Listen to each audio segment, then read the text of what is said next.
Goulinoises, bonsoir. Bonsoir à tous, bonsoir à toi Benoît. Salut Adam, salut à toutes les Collinoises sur le chat. Je vois que vous êtes nombreuses et nombreuses. Voilà, comment vas-tu? Bah écoute, et la lumière fut, nous dit le dragon humain. Bonjour si vous nous regardez en replay ou en podcast sur Ouais. YouTube, Amazon Music, Apple Music, Deezer, Spotify. Ça fait plaisir de vous retrouver pour un nouvel épisode, le 12e de la Gouline. Avec toi mon Ben, avec vous le chat. Salut le mec dragon humain, salut Deo Shater, vous êtes si beau bien sûr. Salut les chevelus, pour l'instant tant qu'il y en a, on en profite. Un qui retrouve ses cheveux, évidemment, c'est notre compagnon de route, Beirou, notre ficus, ici présent. Oui, tout à fait. Alors, j'ai cru entendre qu'il y en avait certains dans le Discord pour critiquer notre ficus Alors, Bérou. j'ai, a priori, selon la légende, tiens, Adam s'est attaché les cheveux. Oui, le cadre rend honneur à Beirou. Et grave, grave, dans la pénombre se trouve notre ficus. Voilà. Alors, figure-toi que, effectivement, et je veux pas balancer, mais ce serait un certain Tom AI qui a dit dans le Discord d'Infoscope qu'il fallait brûler ce ficus en direct live. Mais moi je Et à quel m'oppose. propos? Mais moi je m'oppose. Alors déjà, est-ce que les Goulinoises nous entendent bien? Est-ce que vous Oui, nous entendez bien? oui, mais je Et, pense. et si oui, surtout ne dites rien. Ne dites rien. Sinon, ne dites rien. Voilà, on va rester. On Non vous les entend bien. camarades, Ok, très bien. si vous voulez dire quelque chose, dites-le sur notre Discord justement. Là j'essaye de faire appel à la démocratie interne. Là il faut faire taire les oppositions structurantes. Moi je veux bien tout, je veux bien qu'on accepte tout, je veux bien être au service de ma rédac. Mais laissez-moi Beirut, laissez-moi mon Alors, ficus. Mona Roussière nous demande quand est-ce que vous allez changer le logo de la Gouline. Parce que pourquoi il dégouline un peu ce logo de la Gouline? Wallahi billahi, qu'est-ce qu'on rigole. On se marre bien, hein, On se franchement. marre bien, Ouais, franchement, on rigole bien. Non mais pourquoi on veut brûler le ficus? Évidemment, enfin pourquoi ouais. certaines personnes veulent brûler le ficus? Évidemment, tu peux appuyer sur Next si tu veux. On est déjà sur présentation, mais vas-y, appuie carrément sur Allez, Next, sur la suite, sur la première on- source, direct. On commence. C'est parce que peut-être certains vivent dans une grotte, mais François Bayrou a parlé. François Bayrou a été enquêté, a été auditionné par la commission d'enquête Alors, Mona parlementaire. Roussière me dit que je ressemble à un excrément. Ben, il ressemble à un Mais non, le excrément. logo de la Gouline, le logo de la Gouline. Ah, c'est Ben, il ressemble le logo à un excrément. Bah d'accord, je préfère ça. Oui, Je voilà, quand vous préfère aurez ça. fait exploser la cagnotte, alors ça, Somat, t'as bien raison. Ouais, N'oubliez pour pas de l'instant, donner du Somat, fric. c'est le seul qui a fait exploser la cagnotte, Oui, hein. oui, exact. À cause de 6 heures de commission d'enquête, on veut tout brûler, nous dit Abraham Lincoln. C'est D'accord, un peu d'accord, ça vous le voulez tout problème. brûler, mais surtout ne brûlez pas le ficus Bérou, C'est tout ce pas qu'on vous d'amalgame. demande, C'est pas pas parce qu'il d'amalgame. s'appelle Bérou que c'est un enflure, une ordure, tout ce que vous voulez, Lui, tout ce que vous lui, il y peut pensez de rien. François Bérou. Lui, il Il n'y ne peut s'appelle pas rien. François, il Lui- s'appelle Ficus, lui- Ficus Bérou. Oui, Ficus d'accord, Bayrou. il partage les initiales de Voilà Bérou. toute votre méthode. Voilà, Alors voilà, c'est exactement. ça le problème. C'est qu'en fait, François Bayrou, le Premier ministre, donc pas notre ficus, qui n'a rien à voir avec cette histoire, a été donc Ouais. entendu par la commission d'enquête parlementaire qui s'est tenue la semaine dernière, je ne sais plus quand exactement, ma mémoire tampon me joue des tours. Étonnant, c'est peut-être parce que j'aime les plantes vertes comme le ficus Bayrou. Eh bien, Oui. il a été auditionné sur donc du coup son implication dans le scandale, comme on dit avec des pudeurs de gazelle, ou avec l'affaire carrément, disons les termes, Betaram, les Betaram, qui est une affaire où je rappelle, trigger warning, attention c'est le moment, qui est une affaire de violence sexiste et sexuelle. Lui il rigole, le Je ficus rigole par d'État rapport n'a rien à voir à ce avec que son dit Abraham acolyte de votre Lincoln. bureau. Le ficus d'État n'a rien à voir avec son acolyte de votre bureau. Il a raison. Exact, Il a exact. raison. C'est un peu un Exact, ficus d'État. exact. Mais bon, Un bref, ficus d'État. laissez-moi reparler de l'affaire Betaram pour ceux qui n'ont pas suivi, même si je me doute que la plupart des personnes ont entendu parler de l'affaire Betaram. Mais bon, pour rappeler, donc c'est une affaire, c'est un scandale de violence sur enfants, de violence à la fois physique, à la fois psychologique, mais aussi sexuelle, dans un établissement du Béarn, la région dont est originaire François François Bayrou. Bayrou, et dont il était élu en plus à ce moment-là, dont il était très proche, un établissement privé catholique. Euh, Ses enfants y étaient scolarisés, voilà, sa sa femme femme y y a enseigné la enseignait. catéchèse, et donc du coup, en plus il a été ministre de l'Éducation à un moment où il y avait déjà une précédente affaire Betaram, scandale Betaram, dans les années 90, et donc la question était de savoir, était-il au courant ou pas? A-t-il répondu à la question? Eh bien, écoute, écoute, c'est difficile à dire, c'est difficile à dire. Moi, je dirais plutôt non quand même. Je dirais même carrément non. Il n'a pas répondu à la question. Il a évité les questions comme Voilà, il on le fait peut se le depuis dire. le départ, hein. On peut se le dire entre nous, mais en plus, il a eu une stratégie qui était des plus exécrables, qui attaquait plus sur la forme que sur le fond. Alors, je rappelle que Paul Vanier vient à Angers jeudi soir à l'invitation de la Ligue de l'enseignement à 19h30 sur le financement de l'enseignement catholique. Oui, tout à fait. Donc, Paul Vanier, qui est un des coprésidents de la commission d'enquête avec Violette Spibou, qui est une macroniste de 2017 de la première heure, c'est à se demander pourquoi elle fait un aussi bon taf, tu vois. Bon, pourquoi pas. Peut-être parce qu'elle a un peu d'honnêteté vis-à-vis d'elle-même et sur un sujet aussi grave que les violences vis-à-vis des enfants, que les violences pédocriminelles, elle se dit, bon, bah quand même, je vais un peu secouer le principal responsable politique qui est François Bayrou, le ficus d'État, quoi. Oui, voilà, voilà. Le mec dragon humain, oui, mais il a sorti tellement de versions différentes. Maintenant, il va falloir qu'il plaide la folie. François le Fourbe, il va pas plaider la folie. Il va plaider la post-vérité, the post-vérité, comme diraient les bandeurs de Clément Viktorovitch.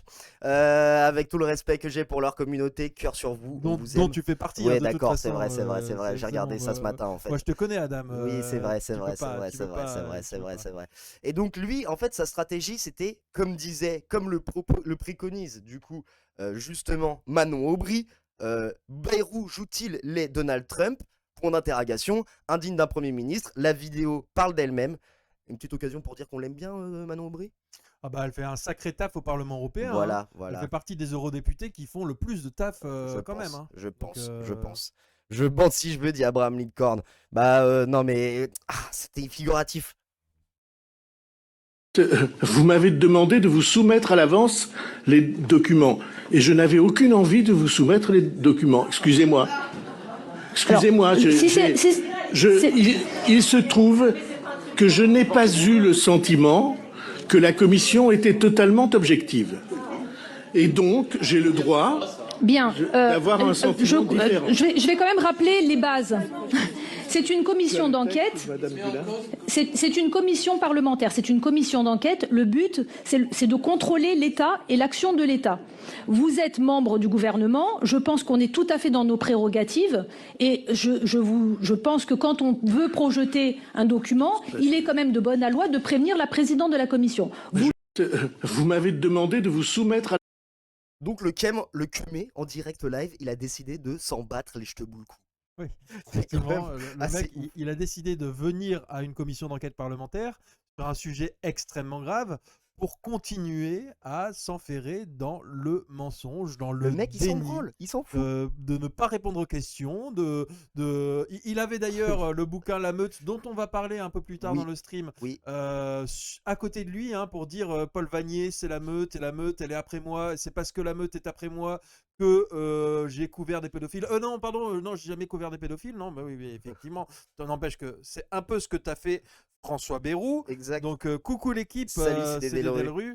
Coucou Regarde ce que l'équipe. dit Déo Shater. Après, s'il avait pas envie aussi. Bah oui, en fait, si tu veux, quand même. Attends, le pauvre, il est Premier ministre, hein, il a quand même vraiment beaucoup de boulot à faire, notamment présider le conseil municipal de Pau. Waouh! Ça, c'est énorme, c'est énorme. Vous avez pas son XP, les gars, on peut pas le comprendre. Ça fait des décennies qu'il vit que de mensonges. C'est vrai que le mec, il est à un level, tu vois, je veux dire. Il se nourrit d'eau pure et de mensonges. Exactement. Il a cru qu'il- Contrairement au ficus Bayrou qui se nourrit d'eau pure et de pastis. Oui, il a cru qu'il était dans un tribunal. Oh là, la team, salut Tristan Tristan. beurre de cacahuète. Abraham Lincoln, il a cru qu'il était dans un tribunal américain et qu'il pouvait faire venir un témoin mystère de dernière minute. Et ouais, j'avoue, le Ça me mec fait penser à objection. quelques scènes des Simpsons, Oui, évidemment. voilà. Il y a du monde ce soir, c'est vrai, ça fait C'est plaisir. le rendez-vous de toutes les Goulinoises du monde entier et de Navarre. Exactement.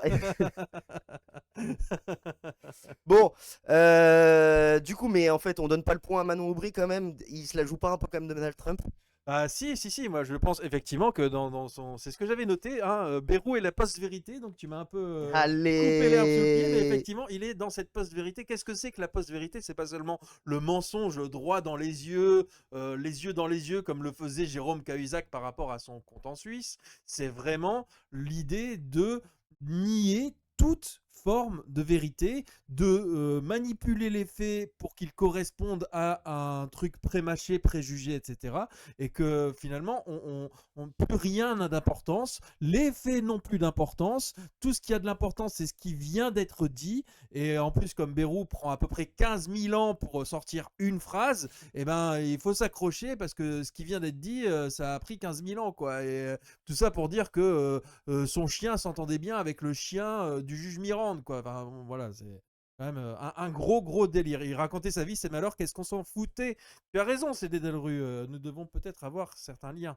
Euh, et de l'Est à l'Ouest, nous dirait Grill, de la France à l'Irlande, il y a du monde ce soir. Oui, il y a du monde ce soir. Oui. À force de défendre son mensonge, il commence à y croire. Mais en fait, la question, elle est, est-ce qu'il y a, enfin, je sais même pas s'il y croit. Je pense qu'en fait, en réalité, il se dit de toute façon aujourd'hui, pour pouvoir se maintenir au pouvoir, parce qu'il s'agit de ça. Hein.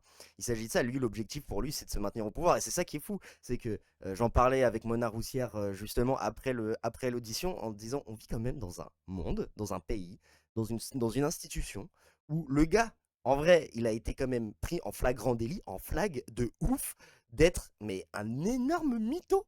Et moi, je suis Macron, le lendemain, je demande la lettre de démission 8 heures sur le bureau. Enfin, je veux dire, mais wesh, quel niveau d'incompétence, où est-ce qu'on est? Alors, il y a Mona Roussière qui dit: ah, tu parles avec Mona Roussière, toi. Oui, Et moi, il y a je parle Somet avec Satou qui a dit il a fait du ouin-ouin tout du long, s'est placé en victime sans dire un mot des vraies victimes. En les accusant, voilà, c'est ça le pire. En accusant notamment la professeure qui a été la seule à lancer l'alerte dans les années 1990, Françoise, qui a été je ne sais plus comment elle victime s'appelle d'ailleurs. d'une agression à l'initiative de l'équivalent du CPE à l'époque dans l'établissement. Voilà, c'est ça.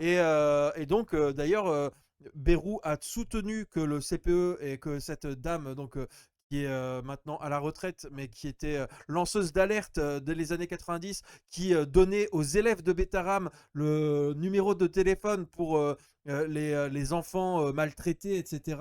En fait, elle était prise en grippe par l'établissement, elle avait sa voiture rayée, elle avait le CPE et d'autres professeurs qui étaient contre elle et qui incitaient les élèves à être violents contre elle. Il y a Bayrou qui nous dit non, ça n'a jamais eu le cas, ça n'a jamais été vrai. D'ailleurs, elle était un peu avec un esprit tendancieux et un peu négatif quand elle est arrivée à Betaram.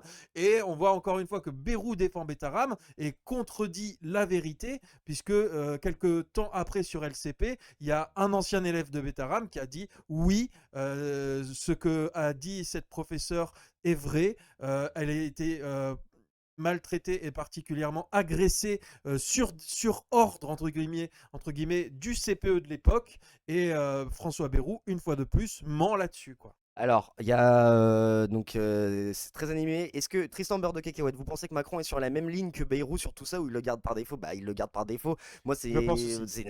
Et en fait, c'est ça le truc qui est fou, furieux, et qui montre à quel point nos institutions, elles sont vraiment mais malades de fou furieux. Parce que Mona Roussière dit quelque chose d'intéressant, c'est que sur les questions des membres de la commission, tous sont très critiques, à l'exception des députés Modem d'une part, ouais, bien parce sûr. que c'est Bayrou, mais des députés RN aussi, Ouais. comme quoi la droite catho, elle sait bien se serrer les coudes. Oui, tout à fait. Oui. Le RN n'en a rien à faire que qu'il y ait de la violence pédocriminelle dans les institutions catholiques, parce que le RN est dans la lignée traditionnaliste, réactionnaire, intégriste, et pour eux, de toute façon, les seules violences qui sont commises sur des enfants ou sur des femmes sont le fait d'immigrés et d'étrangers. Oui, quoi. c'est ça, Voilà, c'est ça. c'est encore une fois, il déforme la vérité, en fait. En parlant d'immigrés et d'étrangers, on va passer au deuxième sujet. Et ouais, ça expédie. En même temps, là, je vous préviens, on a une énorme première partie. On a une très très grosse première partie.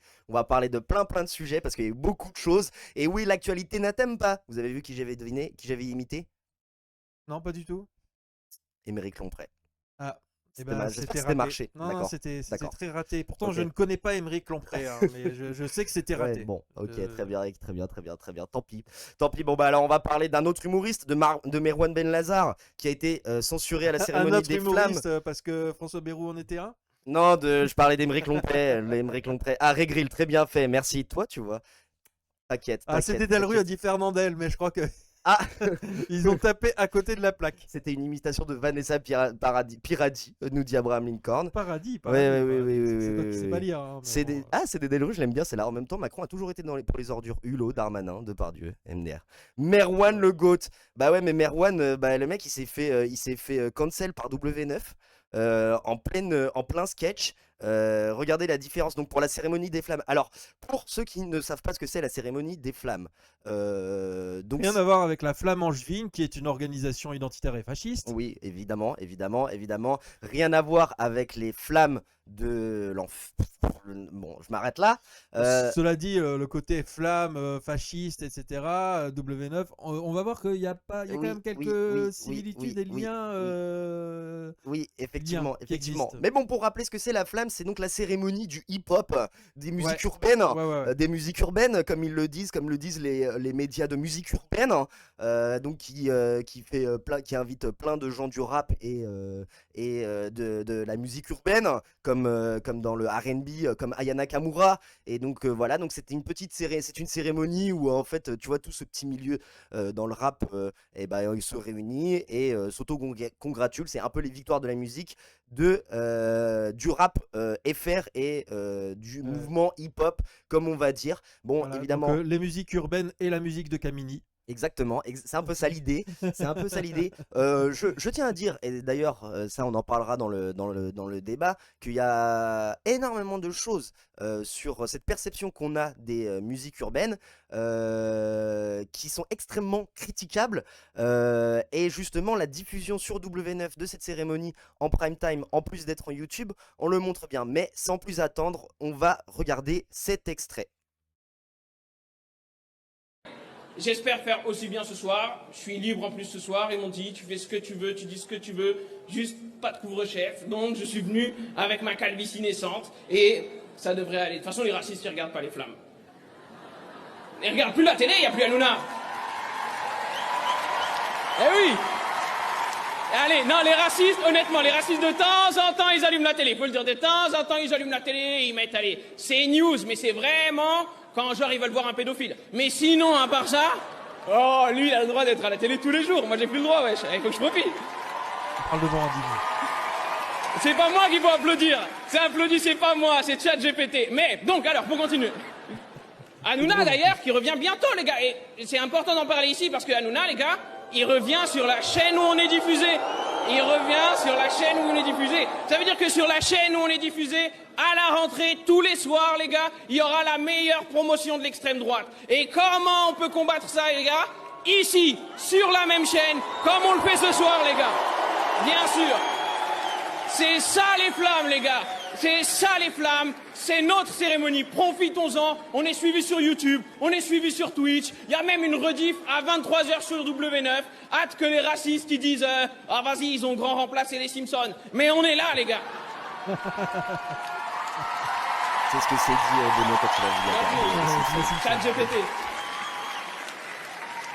Je vais faire très court, les gars, je vais faire très court. Le premier son de rap que j'ai écouté dans ma vie, moi, je me rappelle, c'était sur un MP3, j'avais de la... Voilà, donc une pure censure quand même. Une pure faire- censure.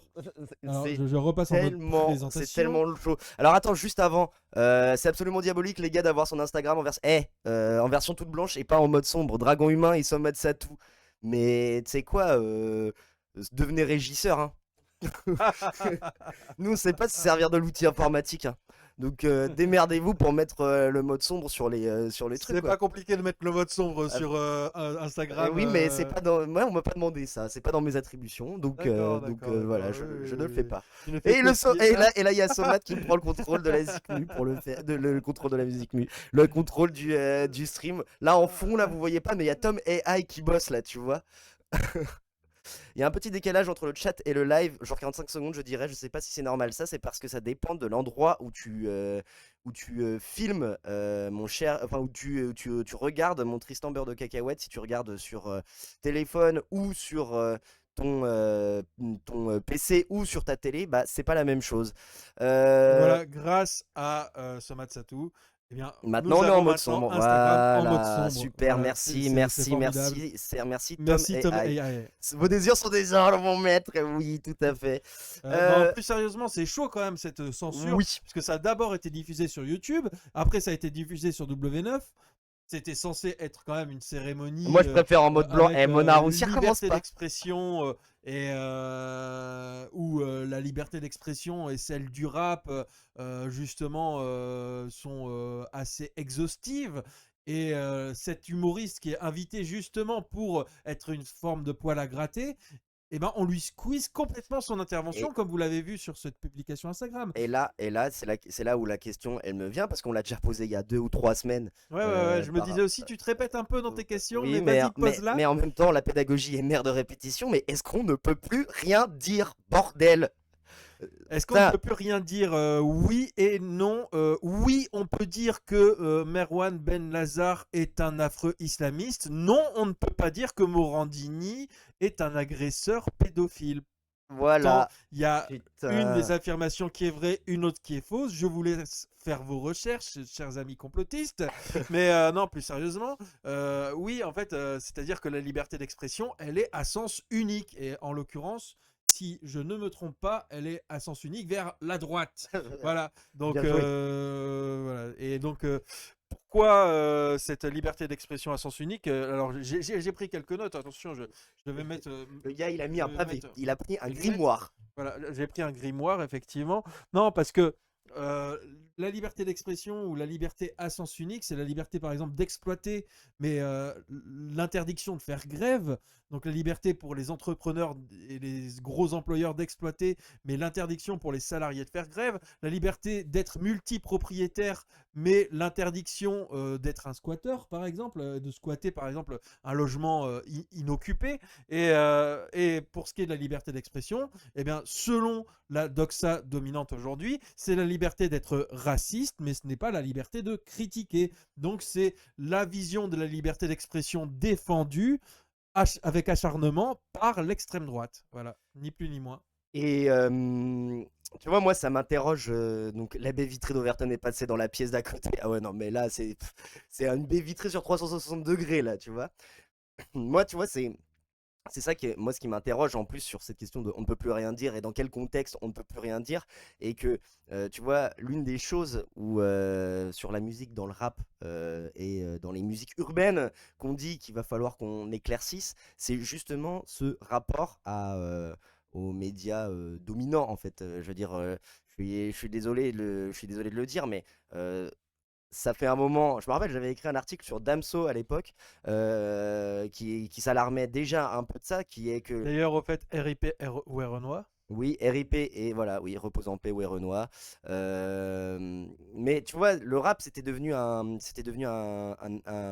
c'est devenu le genre numéro 1, et qui est le genre qui est le plus plébiscité sur les charts, dans les plateformes, etc., etc. Et leur position naturelle, ça devrait être la position du leader, tu vois. Or, on voit bien que ce ne sont pas des leaders dans le rap français. Enfin, le rap français, c'est toujours aussi décrié. Et donc, du coup, c'est comme ça qu'est née la flamme, tu vois, l'idée de créer une cérémonie, puisque du coup, les musiques dans le rap étaient exclues. Mais le problème de cette histoire, c'est que aujourd'hui, ça pose cette question de est-ce que c'est ça la notion de se battre contre le système? Parce que en plus, le hip-hop, c'est au sens anglais du terme une sous-culture, subculture, donc une culture alternative en fait, tu vois, je veux dire. Et en particulier une culture extrêmement populaire, une culture qui vient des quartiers de disruptive, voilà, disruptive. Et qui vient notamment Même moi, de ferment de la révolte en fait. Exactement. Et en comme fait, a pu l'être aussi le ska dans une certaine mesure, le bien jazz sûr, dans le une autre punk, mesure, tu vois, le punk, bien sûr. Et tu vois, moi, c'est ça cette question, c'est qu'à partir du moment où, en plus, tu vois, je veux dire, W9 se réapproprie ces codes-là en diffusant notamment ce genre de trucs, enfin, ce genre d'événements comme la flamme, ça pose la question de l'organisation même de ce genre d'événements. Je m'attendais pas à ce qu'on parle d'art et de positionnement dans l'art, mais allons-y.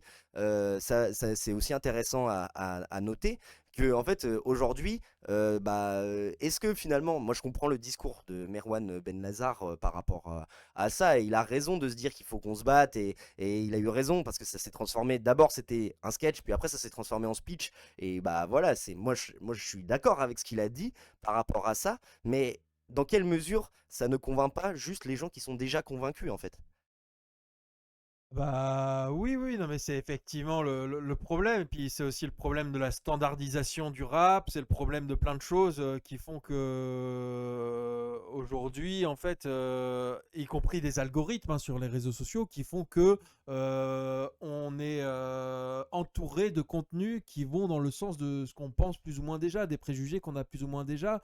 Et soit on déconstruit ces préjugés, on va aller faire des recherches critiques, on va aller dans un esprit critique de remise en question, de questionnement en général, et donc on va aller chercher par exemple des contenus scientifiques ou des contenus à haute valeur ajoutée intellectuelle.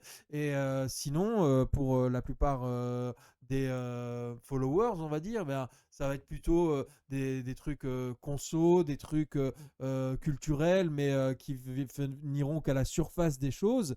Et pour ce qui est des musiques urbaines, comme on le dit, c'est-à-dire en gros hip-hop et R&B, comme on disait dans les années 2000, mais à peu près ça. Hein, et en gros, on est sur quelque chose où, y compris la standardisation, c'est que comme c'est devenu la nouvelle pop, en fait, Oui, ouais. le hip-hop est devenu la nouvelle pop, bah en fait, c'est devenu quelque chose dont le message subversif, le message de révolté a été complètement aseptisé, voire exterminé, au détriment donc de la puissance du message que ça avait pour que ce soit bah, justement un simple objet commercial, quoi.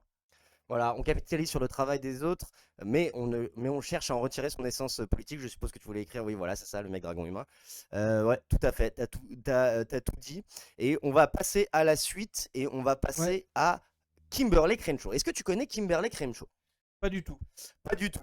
Alors Kimberlé Crenshaw est une personne effectivement qui n'est peu connue, et pourtant son travail est assez populaire, notamment dans les milieux intellectuels à gauche, mais même à gauche de manière générale, à tel point qu'on en a que l'expression, le concept phare qu'elle a mis en lumière, s'est popularisé dans les débats à gauche, c'est le concept d'intersectionnalité écrit par Kimberlé Crenshaw. Alors pendant ce temps-là, tu avais Abraham Lincoln qui était en train de nous écrire un petit pavé. Le rap comme le rock à une époque était un style musical hors standard classique des médias et des classes dirigeantes. Mais avec la popularité montante de ces styles, il leur est impossible de les reléguer à des styles de niche que l'on peut balayer de la main. Pavé César, je suis d'accord. Du coup, essayer de s'en réapproprier les codes, c'est essayer de devenir à travers ces styles des nouveaux porte-parole du peuple.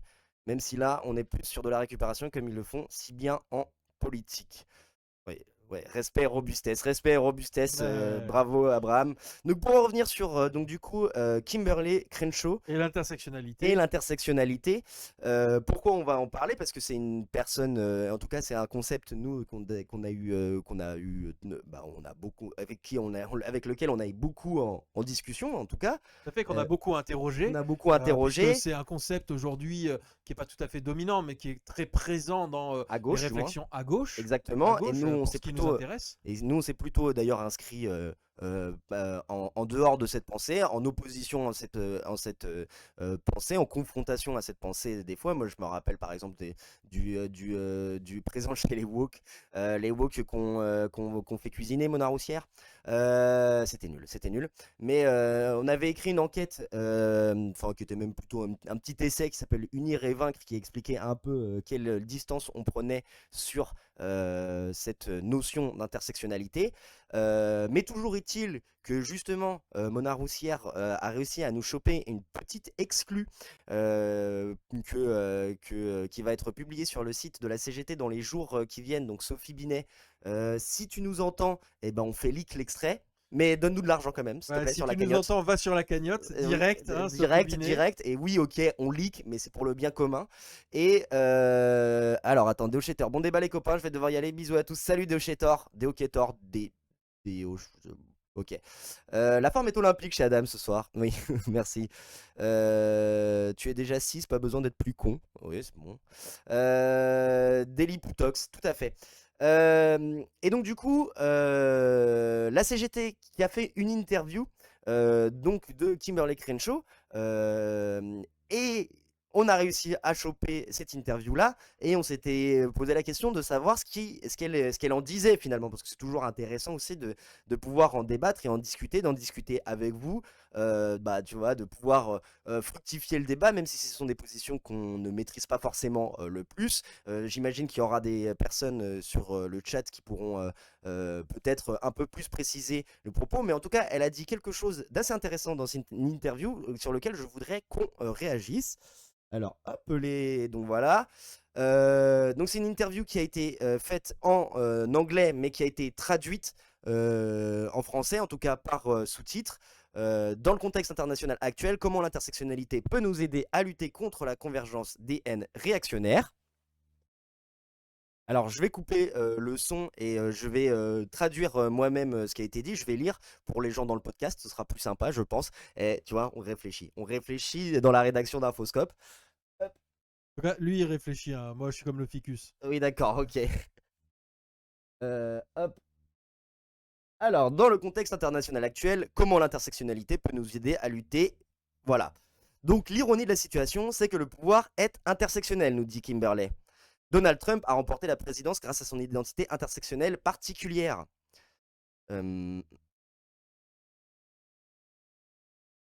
Celle d'un homme blanc riche.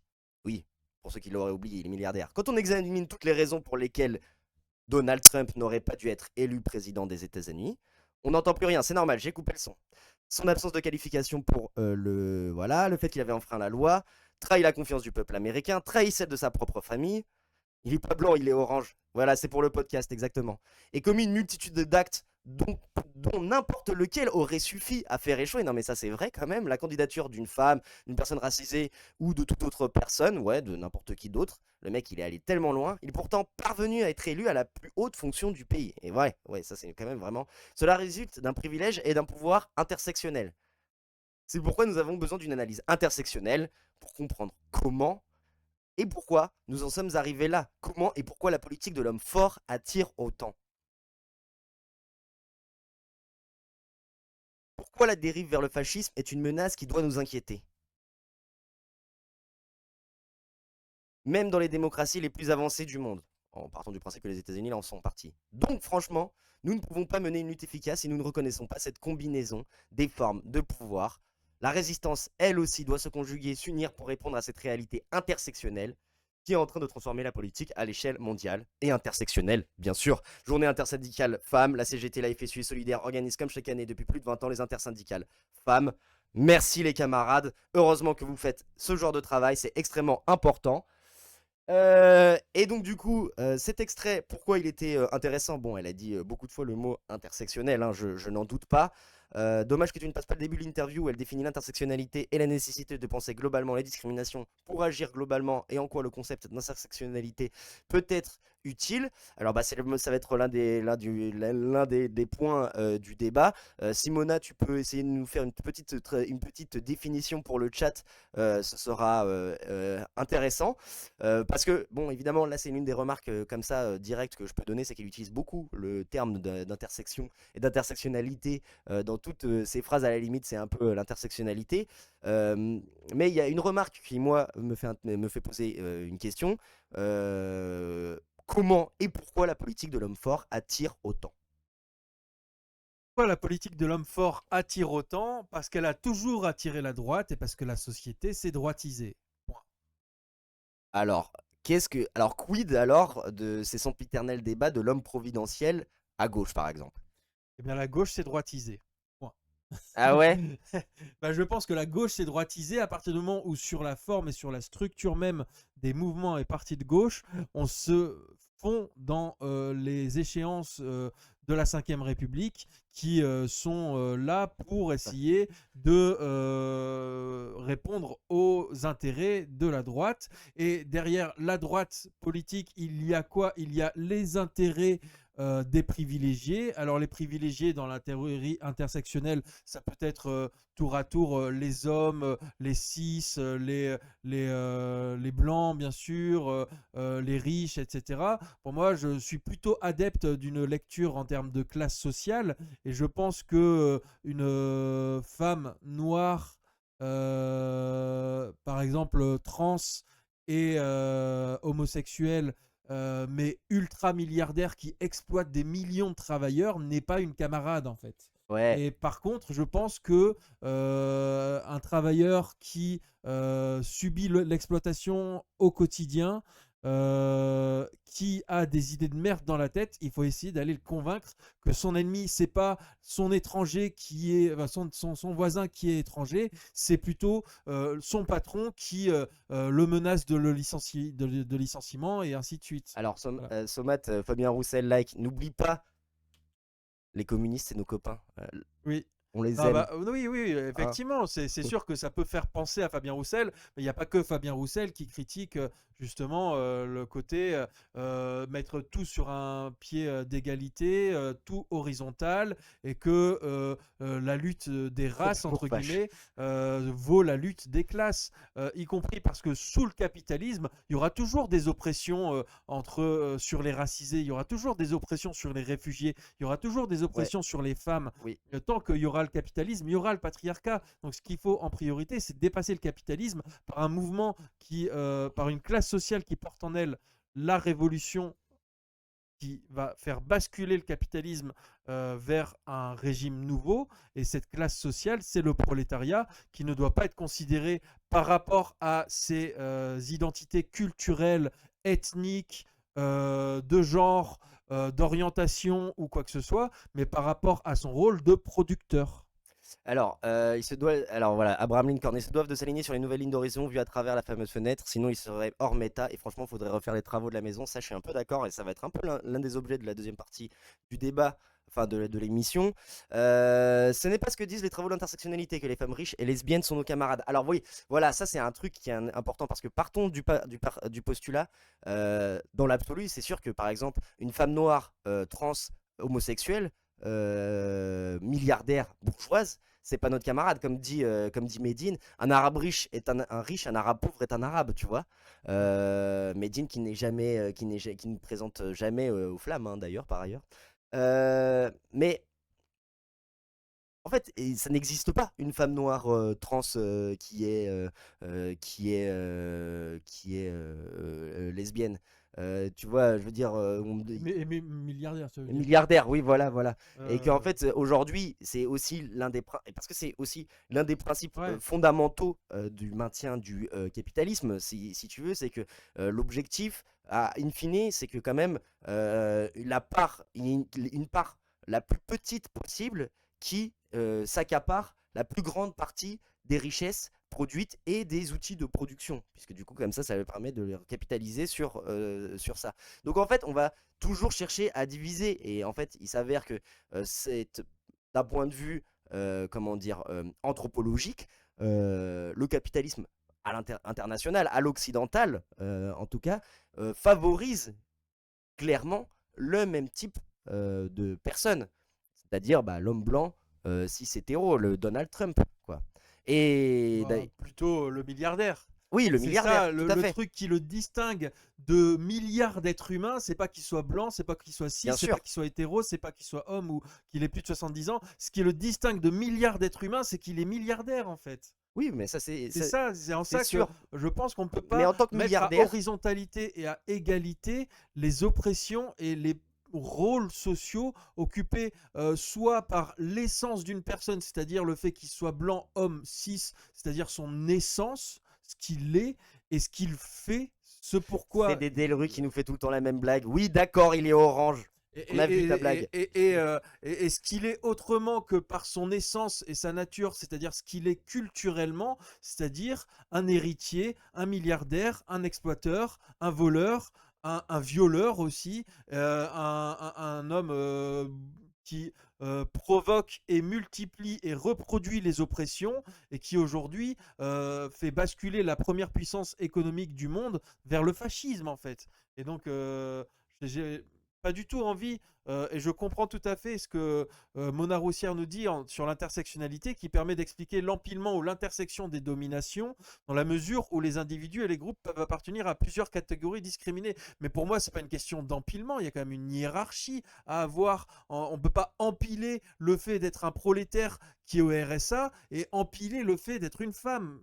Enfin, évidemment, si tu es une femme et que tu es monoparentale, tu es dans une situation particulière qui est due au patriarcat, due au sexisme, due aussi à l'appauvrissement particulier des femmes prolétaires, mais peux être une femme grande bourgeoise, tu n'auras absolument rien à voir dans ta vie avec le fait d'être une femme monoparentale prolétaire.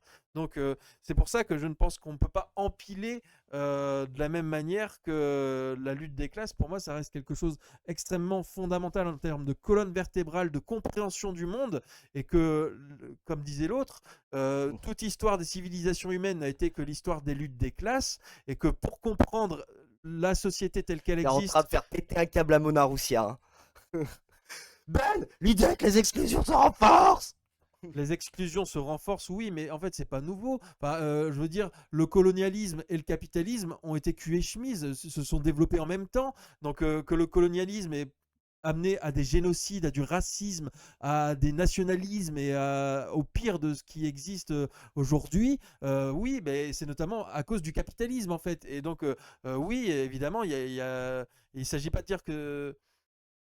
Il s'agit de dire que c'est pas nouveau. Oui, c'est pas nouveau, mais ce qui est nouveau, c'est que la gauche qui ne parle que d'intersectionnalité ne va penser que par empilement et va du coup un peu atténuer la critique de classe, la critique économique du capitalisme et va donc un peu, entre guillemets, euphémiser l'oppression de classe, qui est pour moi l'oppression la plus importante, quoi. Ah, en fait, c'est celle qui est structurante. Parce que par exemple, Somat, il me semble que Nicolas Framont parlait un petit peu de ça sur un épisode de la dernière, ouais, d'accord. Et a priori, dans son livre, vous ne détestez pas le lundi, mais vous détestez la domination au travail, que je n'ai pas lu. Bah, en fait, en ce qui me concerne, pour recentrer un petit peu le débat, parce que par exemple, comme dit Somat, oui, mais la femme monoparentale et la femme bourgeoise peuvent vivre les mêmes VSS, donc s'accorder en rejoignant des luttes communes, prendre conscience de la lutte des classes. Et justement, je ne pense pas que les hommes soient une classe et que les femmes soient une classe. Donc je pense que la femme monoparentale prolo et la femme bourgeoise peuvent vivre les mêmes violences sexistes et sexuelles, elles peuvent s'accorder, elles peuvent rejoindre les mêmes luttes féministes. Par contre, il y en aura toujours l'une qui exploitera l'autre, en fait. Oui, voilà, c'est qu'à un moment donné, et en fait, en réalité, c'est un petit peu ce qu'explique un peu l'intersectionnalité des luttes, c'est que en fait, l'intersectionnalité, le principe et le concept d'intersectionnalité, d'un point de vue des sciences sociales, comme dit Mona, mais qu'on ne peut pas appliquer, je pense, selon moi, sur le terrain politique, c'est qu'en fait, cette question d'intersection de plusieurs luttes, elle révèle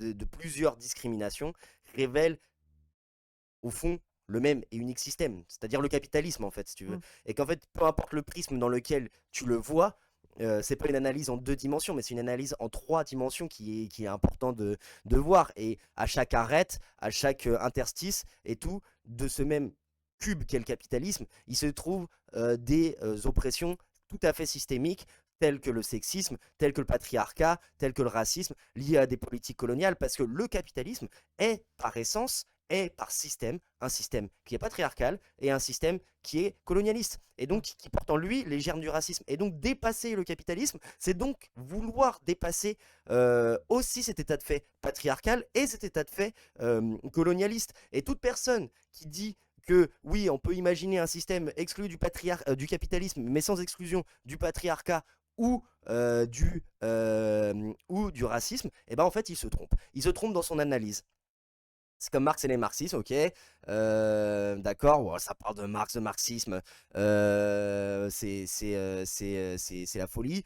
Non mais et donc du coup, j'en reviens sur cette notion-là, qu'en fait aujourd'hui, en fonction de ton rapport à la domination, que tu sois un dominant ou que tu sois une dominée, et même au sein de ta famille, que tu sois dominante ou, enfin, dominant ou dominé, en fait, ça ne change pas, ça change ton rapport à tout ce qui se fait de politiquement. Et que tu traites pas, par exemple, d'une VSS de la même manière quand tu es une bourgeoise et que quand tu es une prolétaire, parce que ça n'a pas les mêmes conséquences, ça n'a pas du tout les mêmes conséquences, et ce n'est pas, et dans les deux cas, c'est un drame. Dans les deux cas, c'est un drame. Mais par exemple, une VSS aujourd'hui d'une femme qui est victime, par exemple, de son employeur, de violences sexistes et sexuelles, et ben écoute, ça a des répercussions qui vont être largement impunies par le système. Et aujourd'hui, même certaines personnes, certaines femmes sont capables de théoriser ce qu'elles ont vécu comme des outils politiques. Et je pense à qui? Évidemment, je pense à Marine Le Pen, je pense à des femmes comme Giorgia Meloni, je pense à ça, par exemple, et c'est l'occasion pour moi de vous parler de Léana Lestra, qui a fait une enquête qui s'appelle Les Vigilantes. Et là, c'est un article, un entretien qu'elle fait pour Libération, auquel, bah, écoutez, je vous invite à lire. Pour l'extrême droite, la femme réussie, entre guillemets, est hétérosexuelle, blanche et reproductrice. Et que, par exemple... Alors, l'extrême droite, qu'elle soit intersectionnelle, ça, oui, d'accord. oui, voilà. Aucun problème. Oui. Est-ce que la gauche doit l'être pour autant? Je questionne. En tout cas, moi, ce qui est important et de ce que je veux juste dire, et c'est un peu pour aller dans ton sens, et en même temps, je vais te répondre à ça, c'est que du coup, on le voit bien qu'en fait aujourd'hui, la question du genre, la question elle n'est pas de savoir si dans la domination patriarcale tu sois un homme ou une femme. La question elle est de savoir si tu décides de perpétuer la domination patriarcale. Oui, donc, enfin, les opprimés du patriarcat sont quand même les femmes. bien sûr que les opprimés du patriarcat sont quand même les femmes, mais tu vas pas me dire que par exemple Marine Le Pen est une opprimée du patriarcat. Ça, c'est pas vrai. Et Oui. pourtant, elle est hétérosexuelle, blanche, reproductrice. Et d'ailleurs, c'est un peu la position qu'elle se donne, comme Giorgia Meloni, des positions de mère de famille, un peu cette vision, un peu pour ceux qui sont fans de mythologie grecque, de Déméter, un peu, tu vois, cette mère nourricière. L'intersectionnalité, ça n'a pas vocation à mettre dans le même panier les bourgeoises et les femmes prolos. Exactement, c'est exactement ce qu'explique Léane Alestra. Et donc, je vous invite à vous intéresser, à vous informer sur Les Vigilantes, qui est une surveillée et surveillante. C'est ces femmes au cœur de l'extrême droite, qui est donc une enquête super intéressante là-dessus. Et donc, du coup, je réponds à directement ce que tu dis de si l'extrême droite elle est intersectionnelle, est-ce qu'on est obligé de l'être tout autant. Toujours est-il que c'est intéressant quand même de s'interroger nous-mêmes à gauche sur nos propres pratiques. Je suis désolé, mais évidemment, mais qui l'un c'est n'empêche pas l'autre. non mais vraiment, qui à gauche parmi nos dirigeants on a donc du coup Jean-Luc Mélenchon, qui est un homme blanc cis hétéro de 70 ans, hein, je suis désolé de le dire comme ça. On a Fabien Roussel, on a Olivier Faure. Bah, tu vois, je veux dire, on a Marine Tondelier, ok, qui est donc qui est une femme, d'accord, certes, mais qui a quand même un capital culturel qui a l'air d'être bien plus élevé quand même que, je veux dire, la moyenne des gens Là, tu qu'on rentres veut sur une analyse représenter. de classe avec ton capital Exactement, culturel. bah, bien sûr que je veux rentrer dans une analyse de classe parce que il faut savoir le prendre de la même manière. C'est que nous, aujourd'hui, on se rend bien compte que les schémas de la domination capitaliste font que quand on les intériorise nous-mêmes en tant que prolétaires, il s'avère que nos représentants, c'est toujours les mêmes, des membres de la petite bourgeoisie. Voilà. On peut vraiment dire que Roussel est de gauche maintenant ? Si on considère que Roussel n'est pas de gauche, on considère que Olivier Faure n'est pas de gauche, on considère que Nicolas Maillard-Rossignol n'est pas de gauche, on considère que Christiane Taubira n'est pas de gauche, on considère que Jean-Luc Mélenchon n'est pas de gauche. Jean-Luc Mélenchon n'est pas de gauche. Oui, voilà. Donc le mec, il a soutenu Fabius, hein, ce que n'a jamais fait Roussel. Il n'y a plus personne qui est de gauche, quoi. Enfin, si on va sur ce terrain-là, à distribuer des bons et des mauvais points, on en sort tous perdants, les amis. Je peux vous raconter une histoire. Un camarade sur le mode de la plaisanterie m'a interrompu une fois en me disant « Femme, on se tait quand l'homme parle ». Donc voilà, donc en fait aujourd'hui, effectivement, la domination capitaliste, c'est une domination. Voilà, c'est un peu la... Je sais pas si c'est la conclusion, si ça vous va. Mais la domination capitaliste, c'est une domination patriarcale et colonialiste et raciste. Par définition et par essence, et donc vouloir dépasser le capitalisme, c'est vouloir dépasser tous ces schémas structurants et systémiques. Ça vous va le chat? Ça te va, Ben?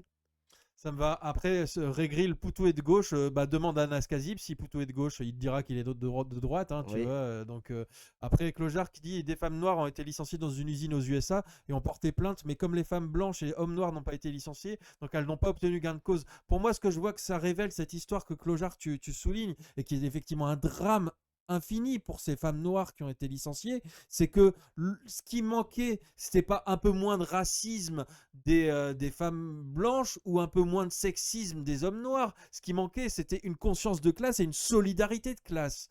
Moi, c'est ce que je ressens en fait. Après, peut-être que je me trompe, et c'est sûr que là, on est entre hommes, cis, on peut, enfin, ça peut paraître Et un caricatural chat. de critiquer l'intersectionnalité quand on est là. Évidemment, il y a aussi le chat qui participe, mais la conscience de classe, cela ne se décrète pas. Bah oui, mais il faut la construire. Et c'est tout ce qu'on fait avec Infoscope depuis maintenant plus de 6 ans. On essaye de construire une conscience de classe. Donc vraiment, relisez nos travaux si c'est pas déjà fait, cher Mona Roussière.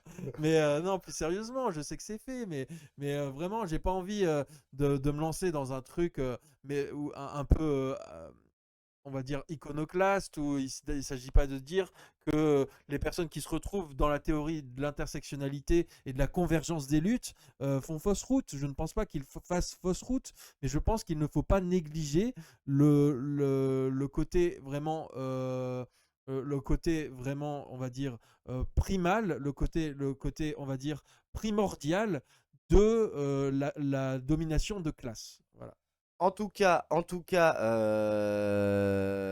donc c'est une super discussion qui mériterait un article, voire plusieurs, sur Infoscope. Je suis d'accord avec toi, Mona. Ça tombe bien, Mona, parce qu'a priori, tu t'écris des articles pour Infoscope.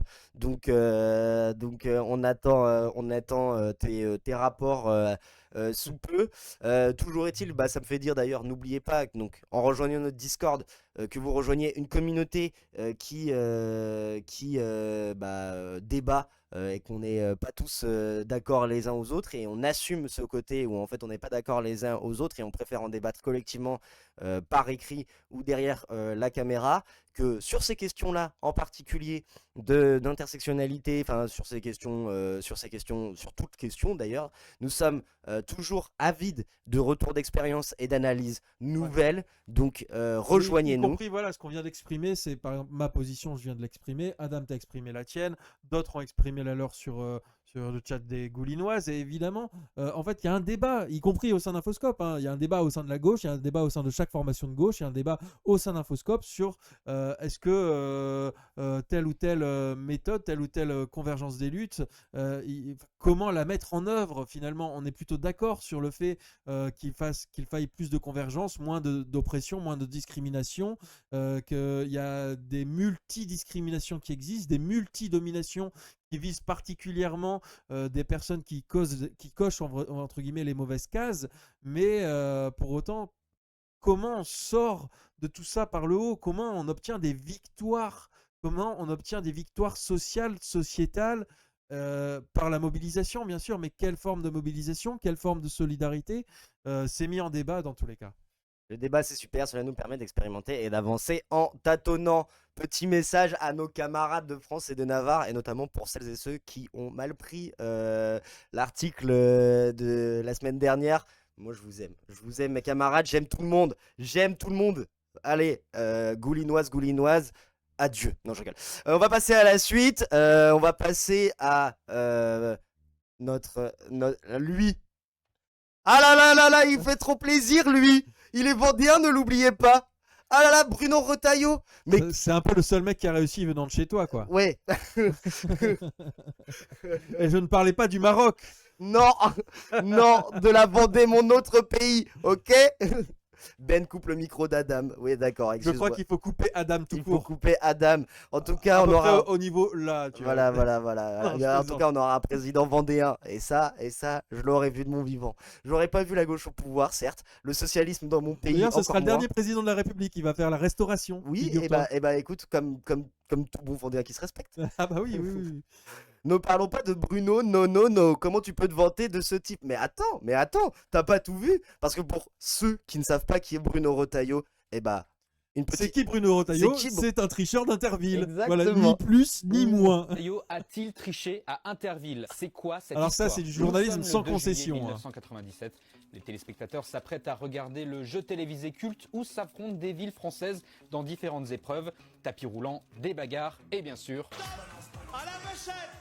Ce soir-là, le Puy du Fou accueille le pays d'Ancenis et l'une des épreuves est un quiz de culture générale. Dans l'équipe puy-folaise, on trouve Jean-Marie Delahaye, président de l'association du Puy du Fou, et le metteur en scène du parc, un certain Bruno Retailleau. Jean-Pierre Foucault pose des questions à choix multiples, rien d'inhabituel, mais le canard enchaîné relève ces étranges signes du co-animateur Olivier Chiabodo qui donne la bonne réponse au candidat du Puy du Fou, en l'occurrence ici, la réponse numéro 3. Gérard Louvain dit « Arrêtez de nous emmerder avec Interville, on trichait tout le temps sur Interville. De temps en temps, on n'acceptait pas le seau d'eau, de temps en temps, c'était quand même un grand burlesque. » Ce scandale a eu un retentissement national parce que déjà, ça a permis au Puy du Fou d'aller en finale et de remporter l'édition 97, mais surtout parce que Interville, à ce moment-là, c'était un rendez-vous incontournable. C'était un truc de 97, dingue. année de ma Chaque émission naissance, est hein. suivie par 7 Je suis millions trop de lié à- personnes. Les je droits suis trop lié à d'inscription sont de Retailleau. 300 000 francs pour les communes, 900 000 pour le Puy du Fou. C'est très sérieux. Je porte plainte contre le canard enchaîné. Suite à cette affaire, l'animateur Olivier Chiabodo est licencié de TF1. Paris, Vous effectivement. avez attendu 20 Trop ans triste avant quand de même passer ce qui aux lui est aveux. arrivé. Parce que en vrai. quand vous avez 30 ans et qu'on vous menace de mort,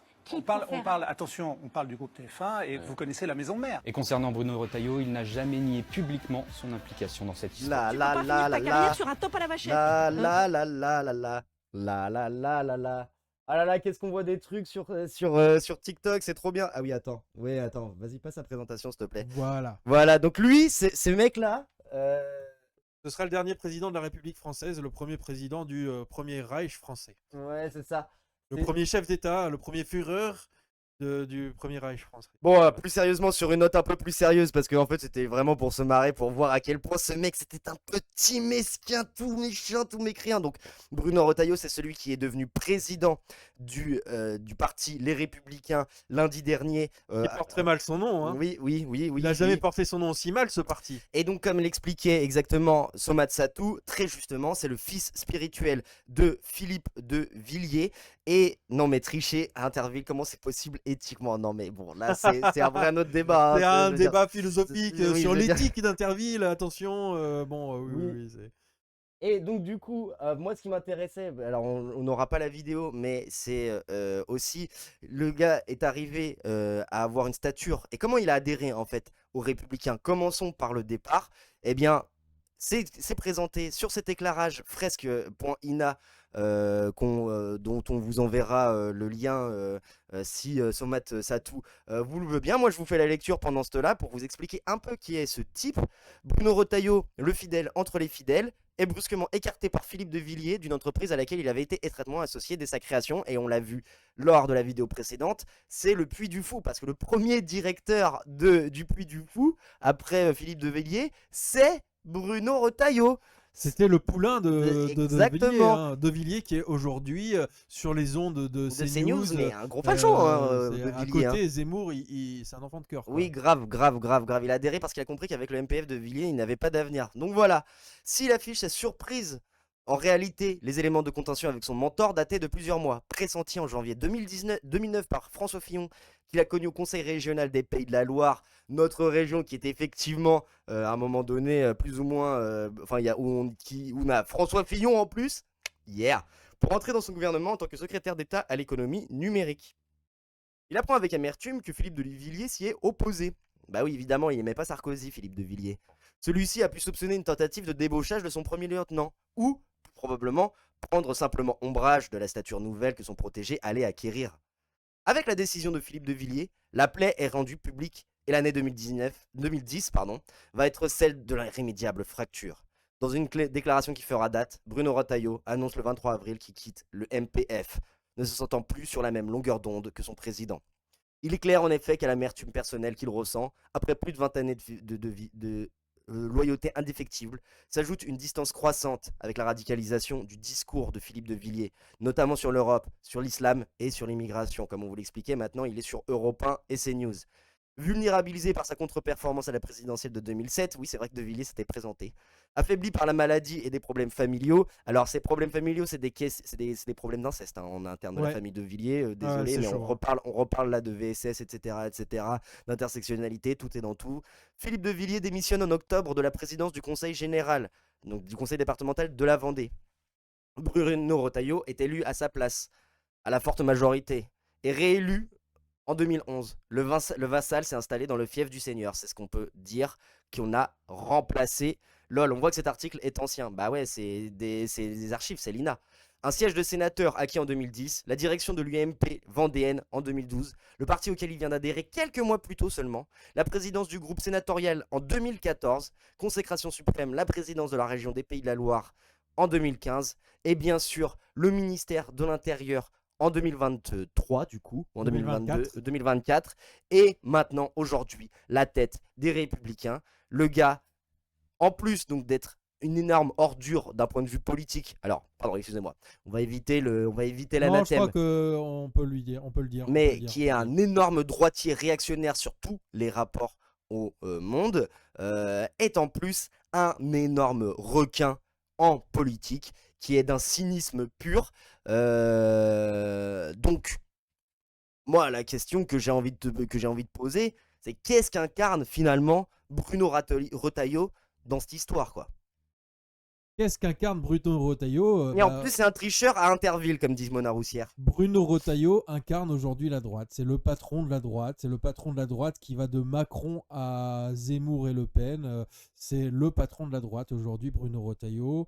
Retailleau, c'est Zemmour catholique ou Ciotti de l'Ouest. Hein, mais en tout cas, c'est un peu le même type de personne, un petit peu comme le petit moustachu. Vous voyez là un peu le truc, bah, c'est un peu les mêmes. Hein, Ciotti, Zemmour, Retailleau. Ciotti, il n'est pas moustachu. Hein. Oui, mais je parlais du petit moustachu. Oui, c'est bon, voilà. c'est bon.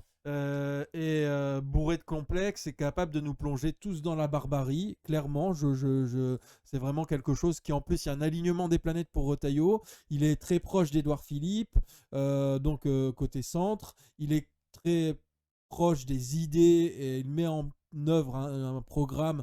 Il aurait très bien pu être ministre de l'Intérieur du gouvernement Bardella si le RN avait eu la majorité absolue en juillet 2024. Il aurait très bien pu être ministre de l'Intérieur. Finalement, il a été ministre de l'Intérieur alors qu'en juillet 2024, la force arrivée en tête s'appelait le Nouveau Front Populaire. Mais voilà, c'est le macronisme qui aboutit au fascisme. Donc voilà ce qu'est Bruno Retailleau, c'est la droite qui s'est convertie au fascisme. Et voilà, c'est ça qu'il incarne. C'est la lutte contre l'islam. C'est le ministre de l'Intérieur qui a jamais été autant obsédé par l'Algérie depuis l'indépendance de l'Algérie. C'est le ministre de l'islam et notamment de l'islamophobie, qui répète et reproduit l'islamophobie. Enfin voilà, c'est la pire ordure, et j'assume mes propos, et puis si quelqu'un veut m'attaquer pour diffamation, j'assumerai mes propos, mais c'est la pire ordure actuelle du paysage politique français. Voilà. Le ministre qui dit à bas la voile au JO, oui, et plus inquiétant encore, Abraham Lincoln, tu l'as dit toi-même, c'est sa stratégie, moi qui m'inquiète, l'homme qui réunit les droites en gros. Oui, c'est en tout cas sa stratégie de faire la fameuse union des droites tant fantasmée par des milliardaires type Bolloré ou Sterrin, donc ce projet d'unir la droite un petit peu gaulliste à la droite fasciste, en gros c'est ça, voire peut-être dans les rêves les plus fous de certains, d'unir la droite libérale jusqu'à la droite fasciste. Donc c'est ça. Alors Tristan beurre de cacahuète, qui est le plus à droite, Wauquiez ou Retailleau? Parce qu'effectivement il y avait l'élection du président des Républicains entre Wauquiez et Retailleau. Retailleau l'a emporté à presque 75% des voix, oui, contre Wauquiez qui a à peine dépassé les 25%. Qui était le plus à droite entre Wauquiez et Retailleau? Retailleau. Clairement, Wauquiez, c'est un sarkozyste qui s'est radicalisé avec le temps. Retailleau, il a toujours été proto-fasciste, quoi. Oui. Il a toujours été là-dessus. Oui. Et finalement, Wauquiez, en étant à la remorque de Retailleau, n'a pas été un anti-Retailleau dans la course à la présidence des Républicains. Il n'avait pas incarné un nouveau Sarkozy ou quoi que ce soit. Il a été un sous-Retailleau, quoi. Et donc, en fait, oui, il a été à la remorque. Il a fait plein de déclarations horribles et extrêmement racistes. N'empêche qu'au final, Retailleau, c'est l'original et les adhérents LR ont préféré l'original à la copie. Et là, tu vois, c'est un truc de fou parce que tu vois ce que dit, tu vois, Tristan, ce que tu dis là sur Saint-Pierre-et-Miquelon, notamment envoyer les OQTF à Saint-Pierre-et-Miquelon et tout. Finalement, le gouvernement, il est limite mou, tu vois, je vais faire l'avocat du diable en disant limite c'est un mou parce que comme dit Somat Satou, Gérald Darmanin, lui, il est arrivé avec un projet de bagne en Guyane. Bah non, une prison de haute sécurité, hein, vous imaginez bien, où on va enfermer des criminels du grand banditisme, des islamistes et des fichiers S. Les quartiers de haute sécurité ont été abolis en 1982 par Robert Badinter. Exactement. Il a, voilà, Abraham Lincoln qui nous refait un calembour, je ne le lirai pas, je refuse de le lire. Mais ce que je veux dire par rapport à ça, c'est qu'il ne faut pas confondre la stratégie et la tactique, le positionnement de Laurent Wauquiez, qui est une tactique de rupture, évidemment, parce que ça s'explique aussi parce qu'il n'était pas au ministère. Donc lui, il voulait plutôt, il opérait plutôt une tactique de rupture vis-à-vis du gouvernement et donc se positionner plutôt favorable ou en tout cas plutôt sur des thématiques de l'extrême droite. Là où justement Bruno Retailleau, qui lui vient de l'extrême droite, mais est ministre et donc incarne une certaine forme de continuité avec le gouvernement et ce qui le pousse naturellement à débattre avec les éléments les plus centristes de la droite. Mais toujours est-il que tout ça, c'est des questions de posture. À la fin des fins, l'objectif, c'est... Pardon. Tu vois, l'objectif, déjà, moi je vais dire, il y a deux objectifs. Et là, je veux dire, ça c'est un des éléments qui est important et auquel on va continuer à en parler. Hein. On en parlait en off et tout, même dès la semaine prochaine et tout, sur la stratégie de la droite maintenant pendant le cadre de l'élection municipale. C'est qu'aujourd'hui, Bruno Retailleau, avec les Républicains, il y a 100 000 militants. Hein. Quand même, le dernier congrès des Républicains, c'est 100 000 militants. Et tu vois, c'est ça aussi la question que je me pose dans qu'est-ce qu'incarne Bruno Retailleau. 100 000 adhérents qui ont voté à la présidence des Républicains, dont 70 000 ont adhéré sur le tard. Exactement, exactement. Donc moi cette question de qu'est-ce qu'incarne Bruno Retailleau, c'est qui sont ces personnes-là? Qui sont ces adhérents et donc potentiellement ces militants? Comment ça se fait qu'ils soient aussi nombreux? 100 000, c'est à peu près autant que la France Insoumise. Hein. Dites-vous ça, hein. Dites-vous ça. Donc c'est pas rien, c'est pas rien. Alors dans l'histoire des Républicains et de la droite gaulliste, c'est pas grand-chose parce que effectivement les Républicains à l'époque où c'était l'UMP ou le RPR, mais en particulier où c'était l'UMP, l'Union du mouvement pour un mouvement populaire, c'est parce que c'était un vrai parti de masse. Hein. Il y avait vraiment des centaines de milliers de gens. Ça paraît assez surprenant de le dire comme ça, mais il y avait énormément de gens, dont des chiens et des chats. Oui, bien sûr. Qui est Utrecht? Bon, bah ça de toute façon. Très certainement des chiens et des chats parmi les 100 000 adhérents. Bien sûr, mais c'est pas ça, c'est à la limite. Je veux dire, c'est pas un problème. Toujours est-il que annoncer ça de manière tout à fait transparente, ça indique quelque chose. Ça indique qu'aujourd'hui il y a un véritable renouvellement. Et ce renouvellement, il va faire quoi? Et ben en fait aujourd'hui il va continuer toujours plus d'élargir et le vrai risque d'entraîner à droite la partie centriste du débat parce que effectivement l'union des droites elle va avoir lieu dès la prochaine élection municipale et parce que les gens ils voient très bien, ils sont pas dans le court terme. Ils visent 2027 et ils visent plus que 2027, ils visent 2032 même, j'ai envie de dire, ils visent déjà leur élection. Eux, tu vois, ils se représentent, je dirais, le pouvoir. Faut voir comment il se positionne, Bruno Retailleau, dès la sortie de son élection, avec la volonté d'un parti offensif sur la question des idées, continuer à mener. Après, de toute façon, je pense que pourquoi Retailleau a été préféré à Wauquiez, ils étaient sur les discours des dernières semaines autant de droite et d'extrême droite l'un que l'autre. Tout à fait. Mais il y en a un qui faisait la guerre à Macron, Wauquiez, et il y en a un qui faisait la guerre à l'Algérie, Retailleau. Les militants d'extrême droite, ils ont préféré quoi? Celui qui faisait la guerre à l'Algérie, évidemment, et qui entraînait tout le gouvernement à faire la guerre contre l'Algérie, qui entraînait tout l'État français à faire la guerre contre l'Algérie. Donc voilà, c'est tout simplement pour ça. À un moment donné, les clés tranchent. Hein. Qui sont les 100 000 adhérents aujourd'hui aux Républicains, dont, je l'ai dit, plus de 70 000 viennent d'adhérer aux Républicains juste pour la présidence, l'élection du président.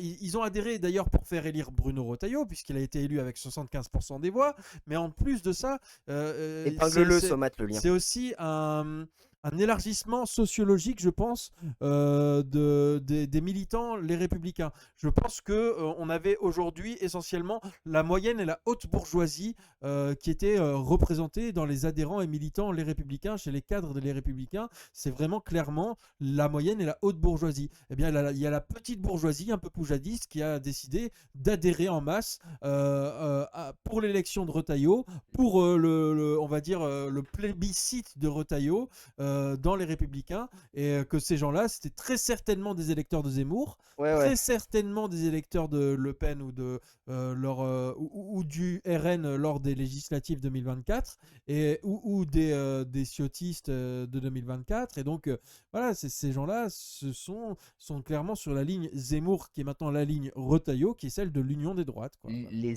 incels zémorisés sur Twitter, tu vois, je veux dire, qui ont été habitués au forum 18-25 ans et qui ont globalement à peu près entre ton âge et mon âge, j'ai envie de dire. Ça, c'est ma take de fou furieux. Que c'est eux, ces militants-là, c'est les jeunes mascus, les Gormiti, c'est fou furieux, c'est fou du bus, tu vois. Et aujourd'hui, c'est des gens qui ont milité quand ils étaient jeunes avec les gars, les gars, enfin les gars et les filles, mais il y a beaucoup de gars quand même à l'Alvarium. C'est ce que tu disais, Somat, dans un précédent message. Je suis d'accord avec toi. Quand ils pensent que, par exemple, Sarah Knafo, qui veut faire, qui en réalité est assez proche, hein, et on a déjà entendu parler des mains tendues des Républicains vis-à-vis de Sarah Knafo, donc la bras droit d'Éric Zemmour. Elle a milité quand elle était jeune avec Jordan Bardella. Ils se parlent, tu vois, ils se parlent. En fait, c'est inquiétant. Et tu vois, le projet Périclès, exactement, Sperrin, exactement, voilà, exactement. Le projet est en marche, quoi. Voilà, Le fascisme est en marche. Le fascisme est clairement en marche. Et aujourd'hui, il s'agirait d'y répondre avec importance. D'autant plus que les bourgeois, ils ne se contentent pas uniquement de mettre en place et de désigner leur candidat, leur champion pour 2027 et leur stratégie qu'ils vont nous montrer dès 2026, c'est aussi d'insulter la stratégie la plus cohérente à gauche, à savoir la stratégie insoumise. Et pourquoi je dis ça? Notamment à cause de cette personne. Alors pourquoi à cause? La pauvre Caroline Fiat, elle n'a rien demandé. C'est une ancienne députée de Meurthe-et-Moselle, il me semble, dans une circonscription qui était difficilement gagnable. On reproche beaucoup à la France Insoumise de mettre leurs lieutenants dans des circonscriptions hyper gagnables. On prend l'exemple souvent de Antoine Léaumont, qui est élu de l'Essonne, il me semble, alors qu'il vient de Châteauroux et qui a été clairement parachuté là-bas. Caroline Fiat, c'est une aide-soignante à la base. Exactement. C'est une militante de terrain, c'est une vraie prolo. Elle vient du Parti communiste français, français, dont on a parlé la semaine dernière. Exactement. Donc voilà, donc elle vient du Parti communiste français, et elle a été un temps même à GRS, la gauche républicaine et socialiste, donc avec Clémentine Autain. Donc on va pas lui reprocher d'être une pro Mélenchon entre guillemets. C'est pas des gens qui ont grandi avec Mélenchon, comme le dit les auteurs de La Meute, et c'est ça ce que je voulais vous en parler. Donc de cet ouvrage dont tout le monde en a entendu parler, La Meute, la fameuse, qui donc est une enquête à charge faite en sous-main par deux journalistes qui étaient en couverture, avec une couverture de survie jaune et rouge à l'intérieur, et avec des petits motifs. Un journaliste du Monde et une journaliste de Libération. Et ils utilisent des sources de première main très très proches du dossier Jean-Luc Mélenchon. Cette enquête qui parle du système Mélenchon, de la méthode Mélenchon que critique François Bayrou qui est le meilleur publiciste de cette enquête journalistique à partir du moment où François Bayrou l'a conseillé en commission d'enquête pour se dédouaner de Bétarame. C'est que forcément c'est un super bouquin. Et Caroline Fiat, qui n'est pas une mélenchoniste 100% pur jus, va elle-même parler parce qu'elle a été citée dans cet ouvrage, dans cette enquête. Allons-y, voyons ce qu'elle va nous dire, la petite Caroline. Et ça commence, c'est chapitre 16, 2 phrases, 4 erreurs dans 2 phrases. C'est-à-dire que vous voyez le niveau quand même. En pleine réunion de préparation de la présidentielle de 2017, Caroline Fiat ne peut réfréner ses sanglots. L'aide-soignante qui se prépare à rentrer à l'Assemblée nationale n'arrive plus à jongler entre la campagne électorale et ses enfants qu'elle élève seule. On va commencer par les 3 premières erreurs et la dernière, ça va être clair et net, s'il n'y a pas des excuses publiques qui sont sur tous les médias, ça va mal finir. En pleine réunion de préparation de la présidentielle de 2017, je ne faisais pas partie de la campagne présidentielle de 2017. Je suis arrivée vraiment dans l'organisation pure et dure de la France Insoumise en 2020. Caroline Fiat ne peut que freiner ses sanglots. Toutes les personnes qui me connaissent savent que si je vais mal, je fais beaucoup d'humour, j'hurle, mais on ne me voit pas pleurer. L'aide-soignante qui se prépare à entrer à l'Assemblée nationale. Erreur, encore une erreur, mais c'est pas possible. 2 ans de travail, d'investigation pour dire autant de conneries. Heureusement qu'ils ont bossé 2 ans, parce que là... Donc, en 2017, je rappelle, je suis candidate pour faire plaisir dans une circonscription ingagnable. C'est pour ça que j'ai accepté d'y aller. Et s'il y a eu si mon élection a été une surprise, ça a été une surprise pour moi. Donc non, pendant la campagne électorale de la présidentielle, je me préparais pas à entrer à l'Assemblée nationale, je me préparais à plein de choses, mais certainement pas ça. Les enfants qu'elle élève seule, ça passe pas. Qu'on dise des conneries sur nous, on a envie de dire, on s'est présenté à une élection et on met un peu notre vie, voilà. Mais nos familles ne méritent pas ça. J'ai rencontré mon mari en 2003. On s'est mariés en 2011. Nous avons eu ensuite 2 enfants, un en 2012 et en 2014, et nous sommes toujours mariés. Mais ce que je n'accepte encore moins, c'est qu'on utilise ma famille pour dire que mon mari n'était pas là pour m'aider à élever les enfants, ce qui est faux. Donc, Monsieur Pérou, vous allez sur plein de plateaux. S'il n'y a pas des excuses envers mon mari, je suis pas une procédurière, mais ça finira mal. Et ça commence, c'est chapitre 16. C'est chaud, hein. C'est vraiment méga chaud. C'est vraiment chaud. Et je crois que tu avais une question, Adam. Voilà, exactement. Alors, faut pas faire ça. Après, ça me gratte quand je vois Zemmour en vitrine chez Adam. Somat raconte tellement de crack. Il est jamais venu chez moi. Il sait même pas à quoi où j'habite. Il sait même pas à quoi ressemble Pikachu. T'sais. Pourtant, je l'ai invité chez moi, mais il est jamais venu. Bon, alors voilà, la question, elle est simple comme bonjour. Quand on voit ce témoignage d'une personne qui n'a rien à gagner parce qu'elle est même plus députée. Déjà, elle était députée. Et vous savez, quand elle dit la circonscription ingagnable, c'est chaud. C'est chaud, c'est parce qu'aujourd'hui la circonscription a été gagnée par le Rassemblement national. Hein. Donc, et quand elle dit ça, vraiment, honnêtement, moi je ne doute pas de la sincérité de son témoignage. Bah, est-ce qu'on peut qualifier la meute de travail journalistique? No offense tous les collègues, mais quand même. Je vais te répondre par une pirouette rhétorique à l'historien que tu es. Peut-on qualifier le livre noir du communisme d'enquête journalistique? Bah, alors pour ceux qui ne connaissent pas le livre noir du communisme, c'est un ouvrage qui fait référence parce que c'est de là d'où vient les fameux 100 millions de morts du communisme. Sur le génocide de classe qui serait équivalent au génocide de race. Oui, exactement. Et qui met un même trait pire, égal entre communisme et nazisme. Et voilà, le livre noir de c'est ça le livre noir du communisme. Et le livre noir de la psychanalyse, etc. ce qui a donné par exemple l'inspiration de la maison d'édition Livre Noir qui est devenu depuis Frontière. Oh dis donc. Exactement. Oh là là, mais oh là là. Donc, est-ce que c'était une enquête journalistique? Bah non, même pas historique parce qu'en oui. plus le mec il se présentait comme un historien et tout. Je veux dire, voilà. Les sources qu'il pour donnait. Moi la meute c'est pareil, c'est certainement pas une enquête journalistique, c'est juste un travail, si on peut parler ça de travail, c'est juste un bouquin, un ouvrage qui a été fait complètement à charge sans donner la parole à la défense. Donc c'est pas une enquête journalistique. C'est pas une enquête vers la vérité, ce que tend à faire normalement un travail journalistique.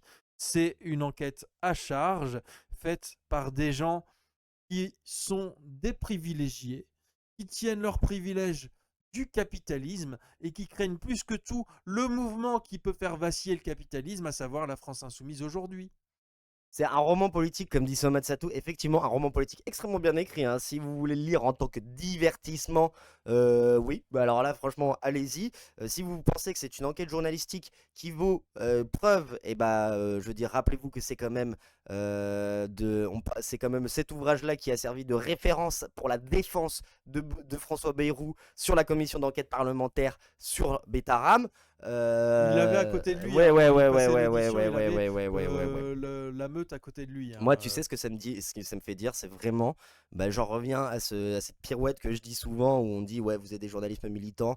Non, moi je suis vraiment un militant du journalisme parce que vraiment, ça, tu vois, de la part de confrères, des gens qui sont à Libération, qui sont au Monde, qui sont dans des médias qui ont une certaine exigence, en tout cas pour Le Monde, qui est réputé pour être un journal et un quotidien à l'exigence intellectuelle tout à fait partagée. Mais moi, je partage que Le Monde, c'est d'une exigence intellectuelle. Pourtant, c'est pas ma ligne éditoriale du tout, on s'en doute. Libération, j'en suis plus proche. Moi, je les considère comme des camarades. Mais franchement, se dire et qu'il y a quelqu'un dans une rédac qui ait validé ce boulot ou qui en ait même fait la publicité, ça pose vraiment des questions d'ordre déontologique qui ne font pas du bien à la profession.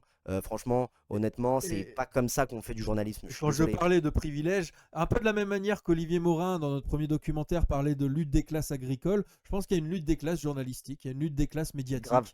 Il y a des grands bourgeois médiatiques, hein, Bolloré, Sterrin et tout. Il y a des cadres bourgeois. Et là, en l'occurrence, les deux auteurs de La Meute sont des cadres des hauts cadres, on va dire, des encadrants de la production journalistique, médiatique au service de la bourgeoisie médiatique. Et il y a les prolétaires, et en l'occurrence, nous, on est même plutôt des lumpen, un sous-prolétariat, puisque Oui. je vais un peu lever le voile, mais Adam, t'es au RSA, moi je touche la hache. Les gens qui ont écrit ce bouquin gagnent chacun à peu près 10 fois ce que tu gagnes et 5 fois ce que je gagne tous les mois. Voilà, c'est ni plus ni moins que ça. Ils tiennent leurs privilèges de la bourgeoisie médiatique. Comme LFI représente une menace pour la bourgeoisie en général et pour la bourgeoisie médiatique en particulier, eh bien, ils ont fait une entreprise de démolition de LFI. Et pourtant, je ne suis pas au LFI, je ne suis que militant de gauche, je ne suis pas adhérent ou impliqué dans LFI. Je suis par contre syndiqué à la CGT, mais voilà, je tenais quand même à dire que si LFI est aujourd'hui pris pour cible par, il y a eu le complément d'enquête, il y a eu le livre La Meute. Pourquoi c'est pris pour cible aujourd'hui? De la même manière que le PCF dans les années 1970-1980 était pris pour cible de manière acharnée par tous les gros éditeurs bourgeois qui se languissaient de sortir des bouquins faits par le mec qui disait « Ah, j'ai fouillé leurs poubelles et j'ai trouvé des trucs au Parti communiste français » ou alors « J'ai quitté le Parti communiste français, ça y est, je suis libéré » et donner à ces gens-là la possibilité d'écrire un livre qui bénéficier de la publicité dont bénéficiaient à l'époque les bouquins sortis par les éditions bourgeoises. Et bien de la même manière, La Meute aujourd'hui bénéficie d'une publicité extraordinaire sur à peu près tous les médias de la bourgeoisie pour dire « Oh, c'est une superbe enquête, oh quand même, qu'est-ce qu'ils sont courageux !» Tout ça pour démocratiser le mouvement insoumis, alors qu'en réalité, ils en ont rien à foutre de démocratiser le mouvement insoumis. Tout ce qu'ils veulent, c'est démolir ce que représente la France insoumise. Et du coup, complément d'enquête aussi, c'est pas du journalisme, Clojar? Bah écoute, interrogeons-nous sur une question. Donc, complément d'enquête, je sais pas combien ils sont dans la rédac, en nombre d'équipes, etc., etc. Mais ils fournissent à peu près une émission toutes les 2 semaines, tous les mois? Les 2 semaines, je crois. Toutes les 2 semaines. Est-ce que tu crois qu'en 2 semaines, t'as le temps de bosser à fond ton sujet? Bah vraiment, hein, tu vois, je veux dire, pour une enquête de 2 semaines. Et en fait, le truc, c'est que pour autant parler La du Meute, système Mélenchon. autant La Meute que le complément d'enquête sur Mélenchon, ils ont les mêmes sources. Les mêmes sources, c'est qui? C'est les ruffinistes ou les corbiéristes qui ont été purgés à l'été 2024. Alors, on peut prendre parti pour l'un ou l'autre camp, mais la réalité, c'est que c'est ça. C'est que c'est toujours les mêmes sources, en réalité. C'est Clémentine Autain, c'est, comment s'appelle-t-elle, Daniel Simonet, c'est Raquel Garrido, c'est Alexis Corbière, c'est François Ruffin, et c'est toujours les mêmes sources, notamment dans le complément d'enquête sur Mélenchon. Et je ne défends pas Mélenchon de la même manière que je ne combats pas Ruffin, mais par contre, journalistiquement, c'est limité. C'est le moins qu'on puisse dire. C'est très limité. Ils produisent pas leur doc en 2 semaines, ils ont plusieurs enquêtes en cours en simultané. Bah alors c'est encore pire. Après moi je sais pas c'est quoi le nombre le nombre d'équipes qu'ils ont, mais s'ils font plusieurs enquêtes en cours en simultané, tu vois, je veux dire, ça pose des questions. Mais de toute façon, je veux dire, et ça encore une fois, j'en reviens avec, c'est pas si simple sans tomber dans l'anti-LFI basique. Oui, bon, écoutez, effectivement, moi je veux bien comprendre que tout le monde ne soit pas d'accord avec la position de Jean-Luc Mélenchon et de la France Insoumise, mais à un moment donné, il faut aussi faire preuve d'honnêteté intellectuelle quoi, sur les choses qui sont produites. Je dis pas que, je veux dire, ça fait pas plaisir quand on a un complément d'enquête sur Cyril Hanouna, et le complément d'enquête c'est nul, que ça sert à rien de faire ce qu'ils font. De la même manière que je condamne pas par exemple tu vois, Mediapart à chaque fois qu'ils écrivent des articles et des articles pourris. Et je vous rassure, hein, à Mediapart, on écrit plus d'articles pourris qu'on produit d'enquêtes sur Nicolas Sarkozy. Hein. Et c'est la réalité dans toutes les rédactions. Par contre, la vérité, c'est qu'en fait aujourd'hui, quand on voit ce genre de travail, c'est un travail qui n'est pas de l'information. Ça, c'est pas de l'information. Je suis désolé. Là, c'est pas. C'est un travail idéologique. C'est un travail clairement idéologique. Et à un moment donné, il faut aussi dire les choses telles qu'elles sont. Enfin, tu vois, je veux dire, tu peux écrire un bouquin et en disant, oui, voilà, c'est du journalisme d'opinion sur ce que j'en pense, sur machin, etc., etc.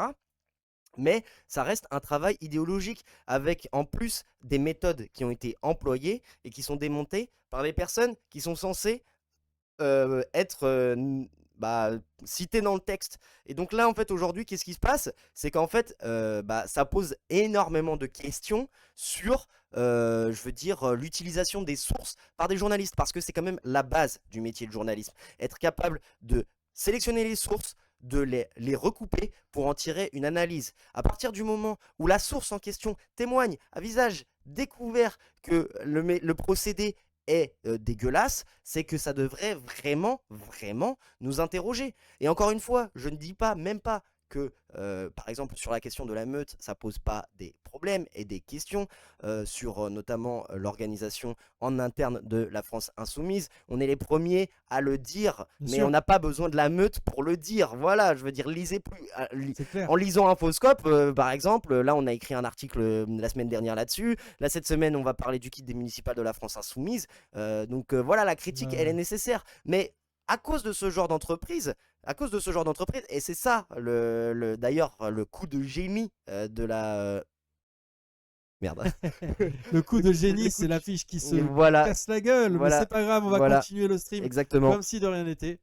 Oui, Adam, on n'a pas besoin de la meute, mais oui, mais quand on dit la meute, on n'a pas besoin du livre qui se veut une enquête, la meute. Exactement, en fait. Exactement, parce qu'en fait, si tu veux, c'est le coup de génie de la bourgeoisie par rapport à ça. L'affiche en tombe des nues, j'en suis navré. C'est que, désolé de le dire, c'est que ils rendent du coup la critique sincère, honnête de gauche, donc venant de notre part, sur Mélenchon ou la France Insoumise, de fait impossible. Parce que en fait aujourd'hui les militantes et les militants sont tellement à fleur de peau que du coup en fait ils prennent tout mal, alors qu'en réalité on le dit pour eux. Et je veux dire, ça tombe sous le sens quand on pense que c'est exactement la même chose pour tous les militantes et pour tous les militants de toutes les organisations politiques, quelles qu'elles soient, à gauche, en tout cas structurant le nouveau Front Populaire. Je veux dire, je sais très bien que, et Clochard par exemple, tu en avais parlé lorsque tu avais été dans le stream, je veux dire, il y a bien une différence à faire entre Fabien Roussel et ce qu'il représente pour le parti communiste par rapport aux militantes et aux militants communistes. Et je suis convaincu que, tu vois, les militants socialistes, quand ils se disent qu'ils ont adhéré après 2017 et donc après la catastrophe du mandat Hollande, ils se sentent pas socialistes comme François Hollande. Un écolo qui se sent écolo comme Yannick Jadot, j'en suis pas tout à fait convaincu. Pourtant, c'est eux qui sont quand même en direction, quoi, tu vois. Et en fait, aujourd'hui, quand les militantes et les militants sont pris à partie, parce que c'est ça le problème avec Caroline Fiat et avec cette histoire, c'est que c'est les militantes et les militants à qui on prend à partie, on spolie la parole, tout simplement. Et ça, c'est pas possible, parce que justement, ça, c'est un moyen aussi d'autocensure pour les militants vis-à-vis des dirigeants. Voilà. Alors, ce que je te propose, Adam, c'est qu'on passe sans pause, vu qu'il est 19h42, à la suite. C'est la suite, parce que comme tu as balancé le fait que j'étais au RSA et que toi tu touchais la hache, financez-nous. Ça, j'étais pas prêt à ce que tu me parles. Oh putain de sa mère. Tout part à volo, tout part à volo. Mais il y a une cagnotte, une cagnotte qui est juste par là. Voilà. on est exactement à 65 balles. 65 balles, soit 1% de l'objectif qui est atteint. Alors, pour faites des l'instant, dons pour sauver les affiches il aussi. reste 116 jours. Nous avons deux contributeurs qu'on remercie, dont Somatsatou qui vient d'épingler son propre message. Non, le message d'Abraham Lincoln. Faites des dons pour sauver les affiches. Exactement, faites des dons pour sauver les affiches et pour en produire de nouvelles. Des affiches, des très belles affiches, voilà, sur la Vous cagnotte paierez une tablette de de pâte la à fin fixe. de leur monde. On aurait plutôt parce que besoin de punaises. non seulement nous faisons l'émission chaque semaine de la Gouline, non seulement nous publions un article chaque semaine, mais nous travaillons essentiellement au niveau de l'équipe d'Infoscope sur un documentaire qui s'appelle La fin de leur monde, qui arrive près de chez vous. Ça arrive près de chez vous, c'est le sous-titre du documentaire, et qui est donc compte sur votre soutien, notamment pour tout ce qui est frais de promotion, et vous pouvez découvrir la première affiche de ce documentaire Qu'est-ce qu'elle est belle. et donc une affiche une image que nous avons tournée nous-mêmes sur le piquet de grève de Michelin. Voilà, la fin de leur monde. Et merci ChatGPT pour le reste. On remercie bien entendu les deux contributeurs. Et n'hésitez pas à rejoindre la masse des contributeurs. En parlant de contributeurs et en parlant d'affiches, etc., pour vous donner aussi des affiches. Vraiment, l'affiche claque, merci. Quelle générosité, la tablette de pâte à fixe. Non, mais justement, donne des dons pour qu'on puisse se payer plutôt des punaises et qu'on en arrête avec le scotch ou les pâtes à faut fixe. des punaises. En fait, c'est trop relou, quoi. Il y en a marre, en fait, on en a marre. Une fois qu'on aura les punaises, on aura. Il faut des punaises. Voilà, c'est clairement. On est tellement à la dèche qu'on va faire une cagnotte pour avoir des punaises. Exactement, Voilà. c'est ce qu'on est en train de faire en plus. Et Et une carte graphique aussi. Ça, c'est encore autre chose. Ça vaut quelques punaises. Oui, un petit trailer du documentaire est d'ailleurs disponible. Tu peux nous punaiser ça d'ailleurs, nous épingler ça, mon petit Somat sur le chat. C'est trop cher pour moi les punaises. Ouais, je comprends. Bien wesh, Clojard, bien wesh. En tout cas, moi ce que je voulais dire juste avant ce que je voulais dire, c'est que pour vous donner des nouvelles du documentaire, on est en train de se galérer sur une séquence, mais on est en train d'arriver sur quelque chose de pas trop mal sur la séquence qui arrive. Ce qu'on se disait, ce que j'avais dit la semaine dernière sur faire un stream, moi je suis toujours repartant pour faire un deuxième stream.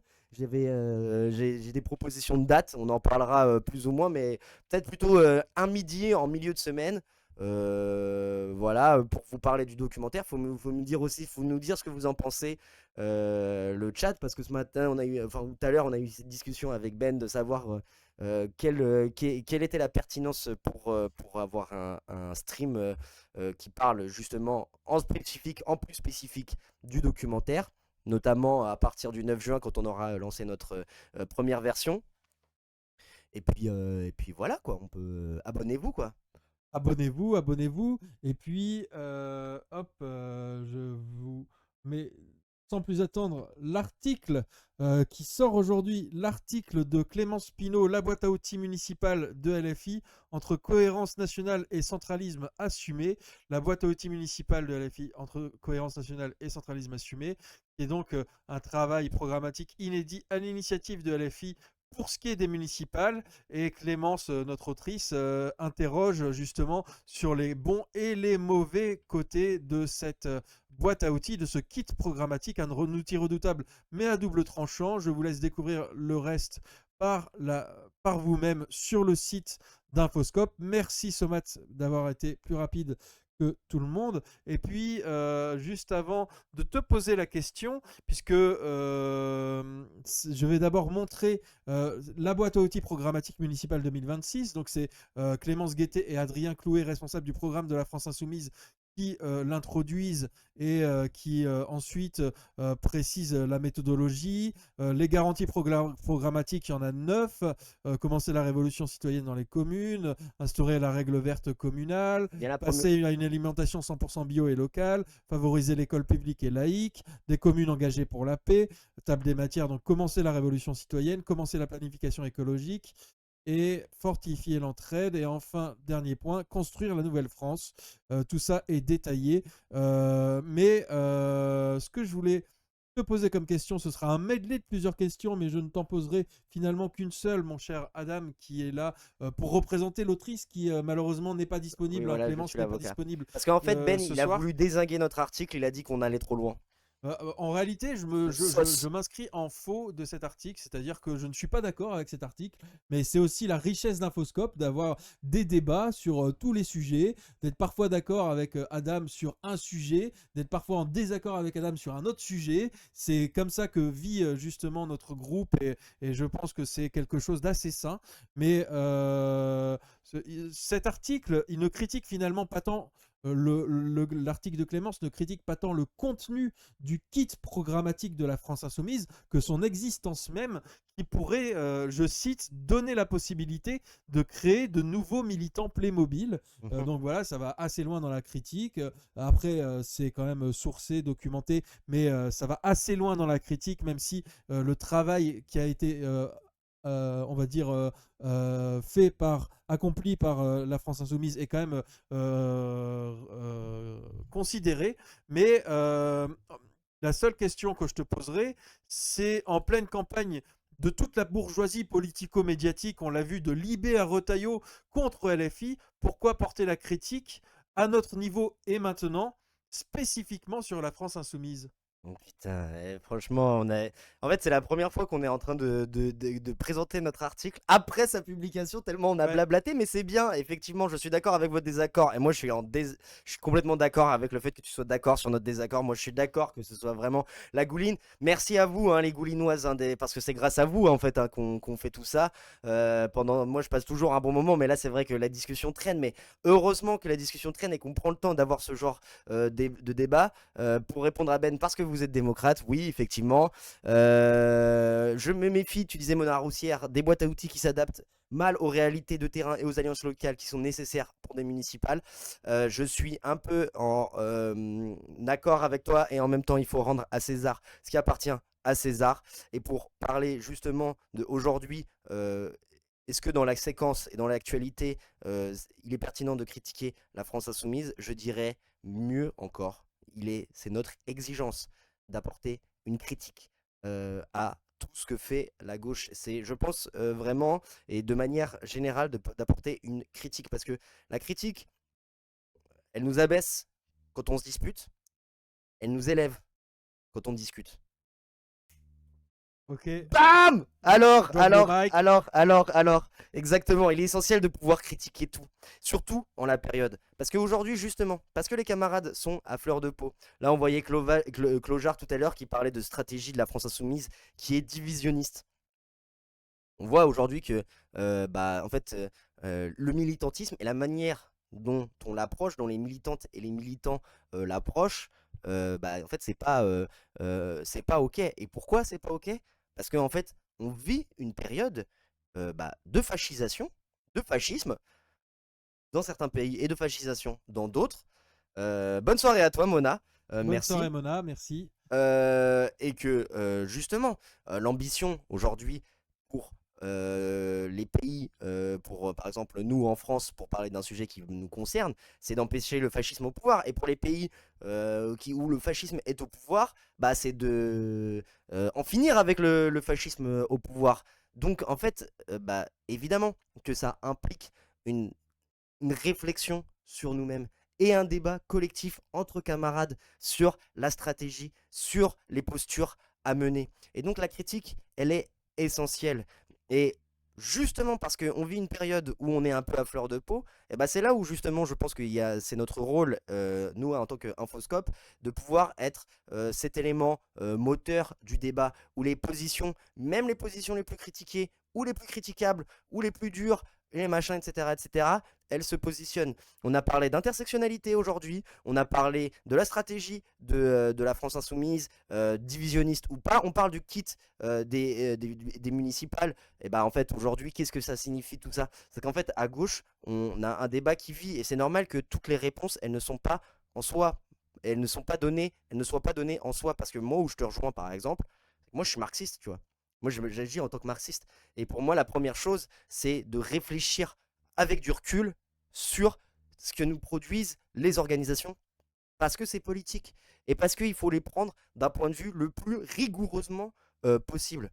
Et donc tant qu'il y a cette position-là, eh ben, je pense qu'on aura besoin d'articles comme celui de Clémence Pinault qui déconstruit la boîte à outils. En plus, on peut le voir d'un point de vue positif, même pour les militants insoumis ou pour les militants qui veulent faire les élections municipales, parce qu'il y a énormément de choses qui sont extrêmement intéressantes et qui sont utiles, non pas uniquement pour les insoumises et les insoumis.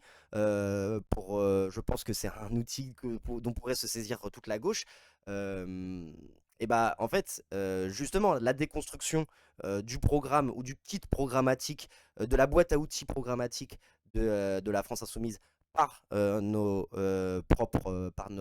propre analyse de notre propre rédaction, c'est une plus-value. C'est une plus-value évidente, comme on l'avait fait au moment de la NUPES, comme on l'a fait pour le nouveau Front Populaire, et comme on l'a fait depuis la semaine dernière, et on vient de commencer un débat. Là, le débat sur les municipales, on l'a lancé, et c'est tant mieux, et je pense qu'il faut continuer. Mais pour ça, il faut accepter aussi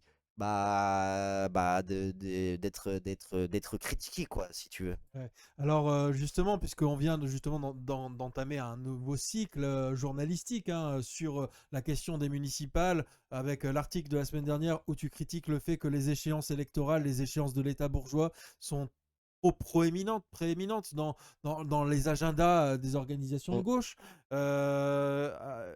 Et sur le questionnement qu'on peut avoir vis-à-vis des municipales, par exemple, mais vis-à-vis aussi de la vie d'une organisation politique, qu'elle soit partisane, syndicale ou autre, je citerai une phrase de l'article de Clémence, la peur des baronnies, donc la peur par la France insoumise des baronnies de type socialiste, tue la possibilité d'une vraie délibération locale. Alors, on va pas lui faire dire ce qu'elle n'a pas dit, et tu ne vas pas répondre totalement à sa place, mais selon toi, ce serait quoi une vraie délibération locale? Ah mais en fait, parce que là, c'est une question de méthode, et là, il faut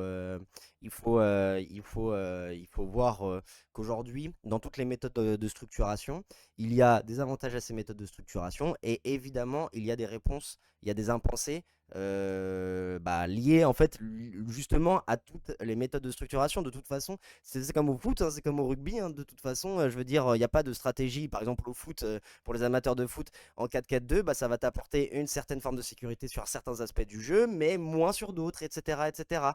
Attention avec les méthodes, mais voilà, la fameuse méthode de Bayrou, qui montre que justement la méthode de la France insoumise, elle n'est pas unique, mais qu'elle essaye de s'adapter.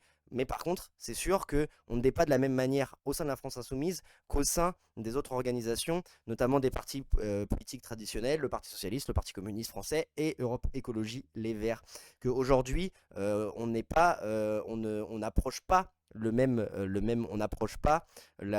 débat sur les échéances municipales de la même manière, et on ne délibère pas la métaphore footballistique pour parler de la théorisation de la lutte. Je suis pas convaincu. J'aurais pu parler de bloc en 3-3-1, 1-3-3-1 au rugby, ou en 2-2-2-2, mais vous auriez encore moins compris, donc j'ai préféré rester dans le football en fait.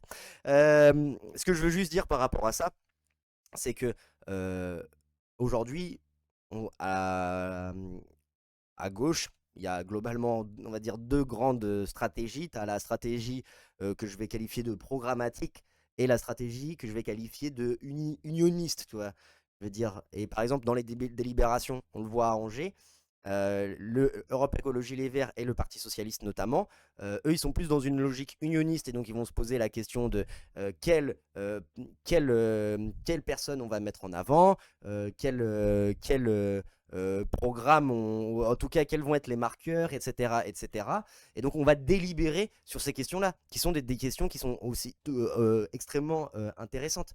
À la France insoumise, on fait pas ce choix-là. On fait ce choix plutôt de délibérer sur les moyens d'action. Et c'est très proche de la tradition, on va dire, militante syndicale, d'ailleurs, de débattre plutôt sur les moyens d'action que finalement sur le fond, parce que le fond, il a été discuté au préalable dans des événements collectifs, et notamment, c'est le cas de la boîte à outils programmatique, je la remontre, mais cette boîte à outils programmatique, ne croyez pas qu'elle n'est pas le fruit d'un travail collectif en interne de la France insoumise. Si. Et aujourd'hui, ce travail-là, il est présent. C'est un travail de délibération. Et c'est un travail de délibération, tout à fait. Par contre, pour pousser au bout le truc, est-ce que par exemple ce que fait Demain Angers avec la primaire ouverte ou fermer, mais du moins la primaire à des candidatures pour mener la liste au municipal. Est-ce que c'est ça la délibération dont on a besoin? Il y a 50 personnes autour de nous. Si on arrive à convaincre 10 personnes, ce sera 10 personnes qui participeront à vos cagnottes. Merci les camarades, n'hésitez pas, n'hésitez pas. Super. Et maintenant, c'est la fête au camping. Oui, exactement. On parle de sujets politiques tellement profonds et on va devoir faire la fête. Bon, mais ce que je veux dire par rapport à ça, c'est que la délibération, c'est pas, on la fait pas sur la même chose. Alors évidemment, cette délibération-là, par exemple chez les Insoumis, elle est gage clairement d'efficacité parce qu'on se pose pas la on se pose pas la question finalement on se pose pas les questions de fond, mais on se pose surtout les questions de méthode et du comment plutôt que du pourquoi. Et donc c'est extrêmement intéressant par rapport à ça. Par exemple, je sais que au Parti Socialiste ou au Parti Communiste Français ou à Europe Écologie Les Verts qui n'a pas exactement cette tradition-là, on se pose plutôt d'abord la question de, entre camarades, quel positionnement on va avoir, avec quel fond on va partir en campagne, etc., etc. Ce qui laisse plus de latitude en fait aux équipes locales et donc aux baronnies. Parce que c'est quoi une baronnie? Une baronnie, c'est quand un élu ou une équipe élue représente plus que sur son territoire que son parti. Tu vois, que le parti, aujourd'hui, il soit plus représenté par le représentant local que par véritablement sa ligne politique nationale. Alors que l'élu, en réalité, s'il est dans un parti, il est soumis aux décisions collectives d'un parti. Et on le voit très souvent, très régulièrement, que, en particulier au Parti Socialiste, il y a des gens qui s'affranchissent de ça. Tu vois? Oui, tout à fait, mais peut-être que le Parti communiste, par exemple, pour ne citer que lui, s'est affaibli du poids de baronnie émergente par rapport à une époque où les élus étaient vraiment redevables vis-à-vis du parti, c'est-à-dire vis-à-vis de leur base. Oui, bah d'ailleurs, n'hésitez pas à lire l'excellente enquête Le Capital communiste, écrit par Benoît Delru sur Infoscope, qui est vraiment, ce qui est vraiment pertinent par rapport à ça. Aujourd'hui, effectivement, il y a ce genre de stratégie, elles sont mortifères. Par contre, la stratégie, entre guillemets, a priori de la France Insoumise, et c'est ça aussi, tu vois, parce qu'en fait, là, on ne délibère pas sur ce sur quoi on délibère finalement, sur la stratégie, c'est de prendre, sur la stratégie de comment on va prendre le pouvoir, et non pas sur comment on va l'exercer, le pouvoir, puisque du coup, en fait, on va régler cette question, elle est réglée par la boîte à outils programmatique. Le problème, c'est que la France Insoumise, jusqu'à preuve du contraire, hein, mais ils n'ont pas d'élus, hein. Je veux dire, ils n'ont pas d'expérience du pouvoir, hein, en municipal. Hein. Ouais. D'accord, ils ont des élus ci et là, et il y a quelques propositions programmatiques par rapport à ça, mais en réalité, c'est une analyse qui est faite a priori et non pas a posteriori. Et donc, en fait, la boîte à outils programmatique, elle ne pose pas peut-être la question qui pourrait servir justement aux militants insoumis de pouvoir progresser. Parce qu'en fait, comment aujourd'hui tu peux te figurer le pouvoir si tu ne l'as jamais pris, que tu n'es même pas capable de le prendre, tu n'es même pas capable de visualiser là. C'est exactement dans la droite lignée de ce que j'expliquais moi-même la semaine dernière, tu vois. Et donc aujourd'hui, c'est important d'avoir cette réflexion-là, parce que autant, je veux dire, les organisations, Europe Écologie Les Verts, les partis traditionnels, comme ils disent, peut-être qu'aujourd'hui, ils se posent peut-être moins cette question de comment ils se figurent le pouvoir, et donc du coup, parfois c'est de la branlette intellectuelle pour savoir comment, avec quelle alliance, etc. etc. et que des fois ça fatigue comment et ils tout. gardent le pouvoir. Mais ce qui est pas la bonne question non plus. Et pas comment ils le transforment non plus et tout. Là, la France Insoumise, eux, se posent la question de comment ils transforment le pouvoir, certes, mais eux, ils ont l'exercice du pouvoir, enfin, ils ont l'expérience du pouvoir, tu vois ce que je veux dire? C'est un peu la même chose. On en est là où on en est. Bah oui, et on en est là où on en est. Et donc aujourd'hui, si tu veux, je veux dire. D'où l'intérêt, effectivement, quand même aussi de mettre ça évidemment en débat, en critique, mais aussi de mélanger les cultures, les traditions, on va dire les cultures politiques, parce que les cultures gestionnaires et les cultures insoumises sont très très polarisées, on va dire, voire un peu antagoniques, alors que c'est bien d'une synthèse de tout ça dont on aurait besoin à gauche. Et avec le mélangeon dit Abraham Lincoln.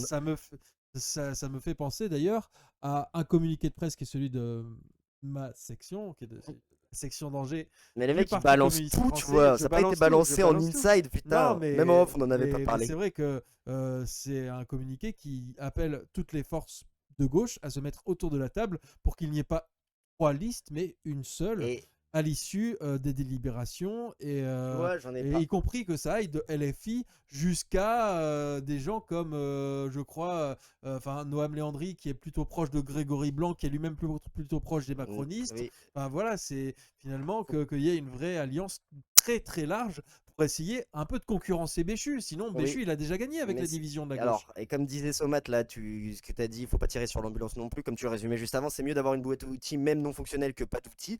Je suis assez d'accord avec ça. Encore une fois, franchement, il y a il n'y a que ceux qui ne font rien, qui ne se trompent jamais. Alors, évidemment, là, coup sur coup, on publie des articles où on porte la critique sur la France Insoumise, mais aussi en même temps, on reconnaît le fait qu'ils ont fait quelque chose, hein, tu vois, je veux dire.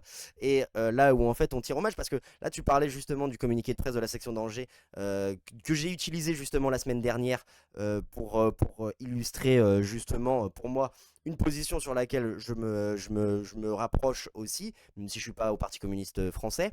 C'est cette idée de aujourd'hui, il faut une liste d'union avec un programme. Mais justement, là, tu vois, l'une des questions dont se pose, et là, c'est lié à la délibération. C'est que pour moi, cette ligne politique-là, en particulier à Angers, mais je pense que nationalement, dans plein d'endroits, ça pourrait se décliner. Cette ligne-là, c'est la ligne, je pense, la plus sage qui existe à gauche. C'est la ligne la plus sage qui existe et qui montre bien une réelle expertise du terrain. Et donc encore une fois, une félicitation à celles et ceux qui l'ont écrit. Je suppute qu'ils sont sur le chat, mais qu'ils se déclarent.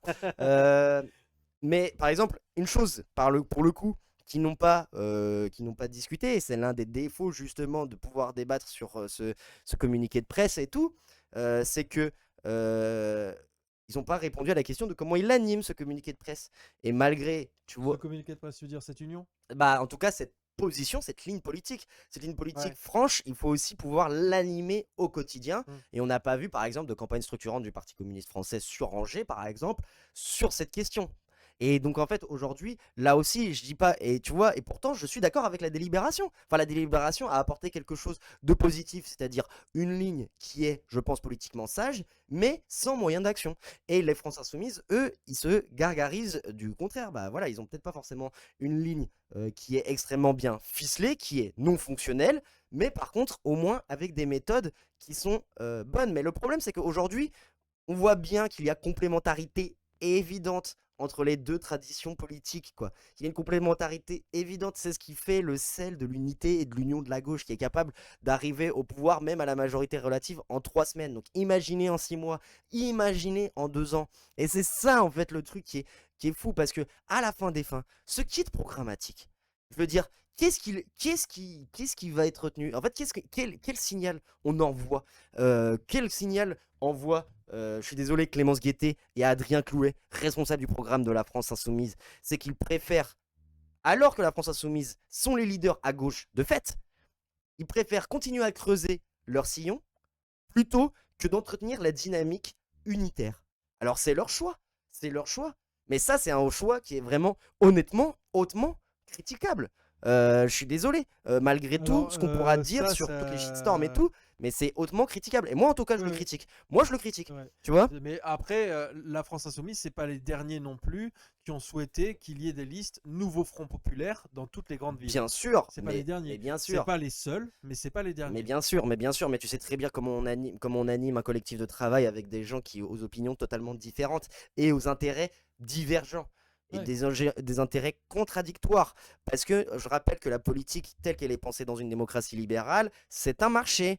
Et donc, du coup, la stratégie unitaire peut s'appliquer au national, mais n'est pas une obligation au niveau municipal. Non, bien sûr que ce n'est pas une Ça obligation dépend au où niveau tu te municipal. trouves. C'est sûr que si tu es à Montreuil, pas Montreuil-Junier, mais Montreuil en Seine-Saint-Denis, Oui, tu t'en fous à la limite d'être unitaire ou pas. De toute façon, une personne sur une est de gauche là-bas, donc c'est pas compliqué. Par contre, si tu es à Angers, c'est un peu une obligation, si tu veux aller challenger Christophe Béchu, d'être unitaire. et puis Donc, même, tu vois, si t'es à, c'est pour ça que... ouais. et même à Montreuil, hein, je suis désolé, mais par exemple, tu vois, tu réfléchis à. Va falloir aussi se réfléchir à la question, parce qu'aujourd'hui, ce qui favorise les baronnies, ce sont par exemple des élus municipaux, des conseils municipaux très mal élu, avec une faible participation. Ok, une personne sur une qui va aller voter à Montreuil est de gauche, mais par contre, il y a une personne sur 5 ou 6 qui va voter à Montreuil, tu vois, je veux dire.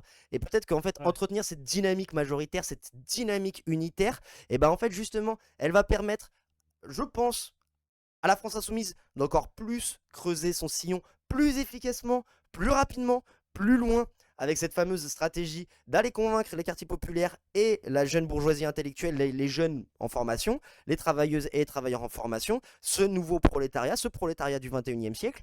Et bah, en fait, comment ils vont aller creuser ce sillon-là? En entretenant la dynamique unitaire. Parce que dans les quartiers populaires ou dans les facs, bah, en fait, j'ai envie de dire, on ne réfléchit pas, je vais dire uniquement par sigle, par carte, par etc. etc.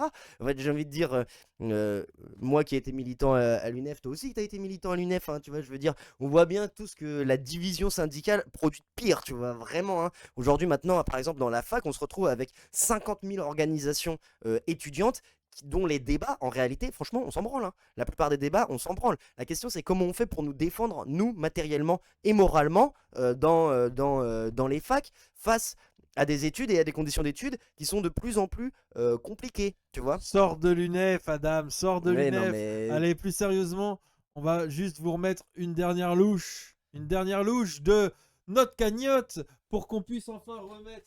Je le fais en direct avec vous. Bravo. Notre affiche. Vas-y, remets-la. Pendant ce temps-là, moi, je vais répondre au chat. Je pense que c'est pas considéré comme un outil obligatoire.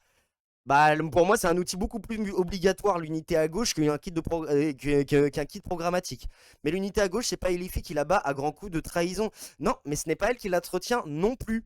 Elle ne l'entretient pas parce que justement, elle est dans une position, le programme, rien que le programme, est uniquement le programme. Sauf que le programme, c'est la traduction des luttes. C'est pas la traduction de positions idéologiques. Mais à quoi bon le parti unique?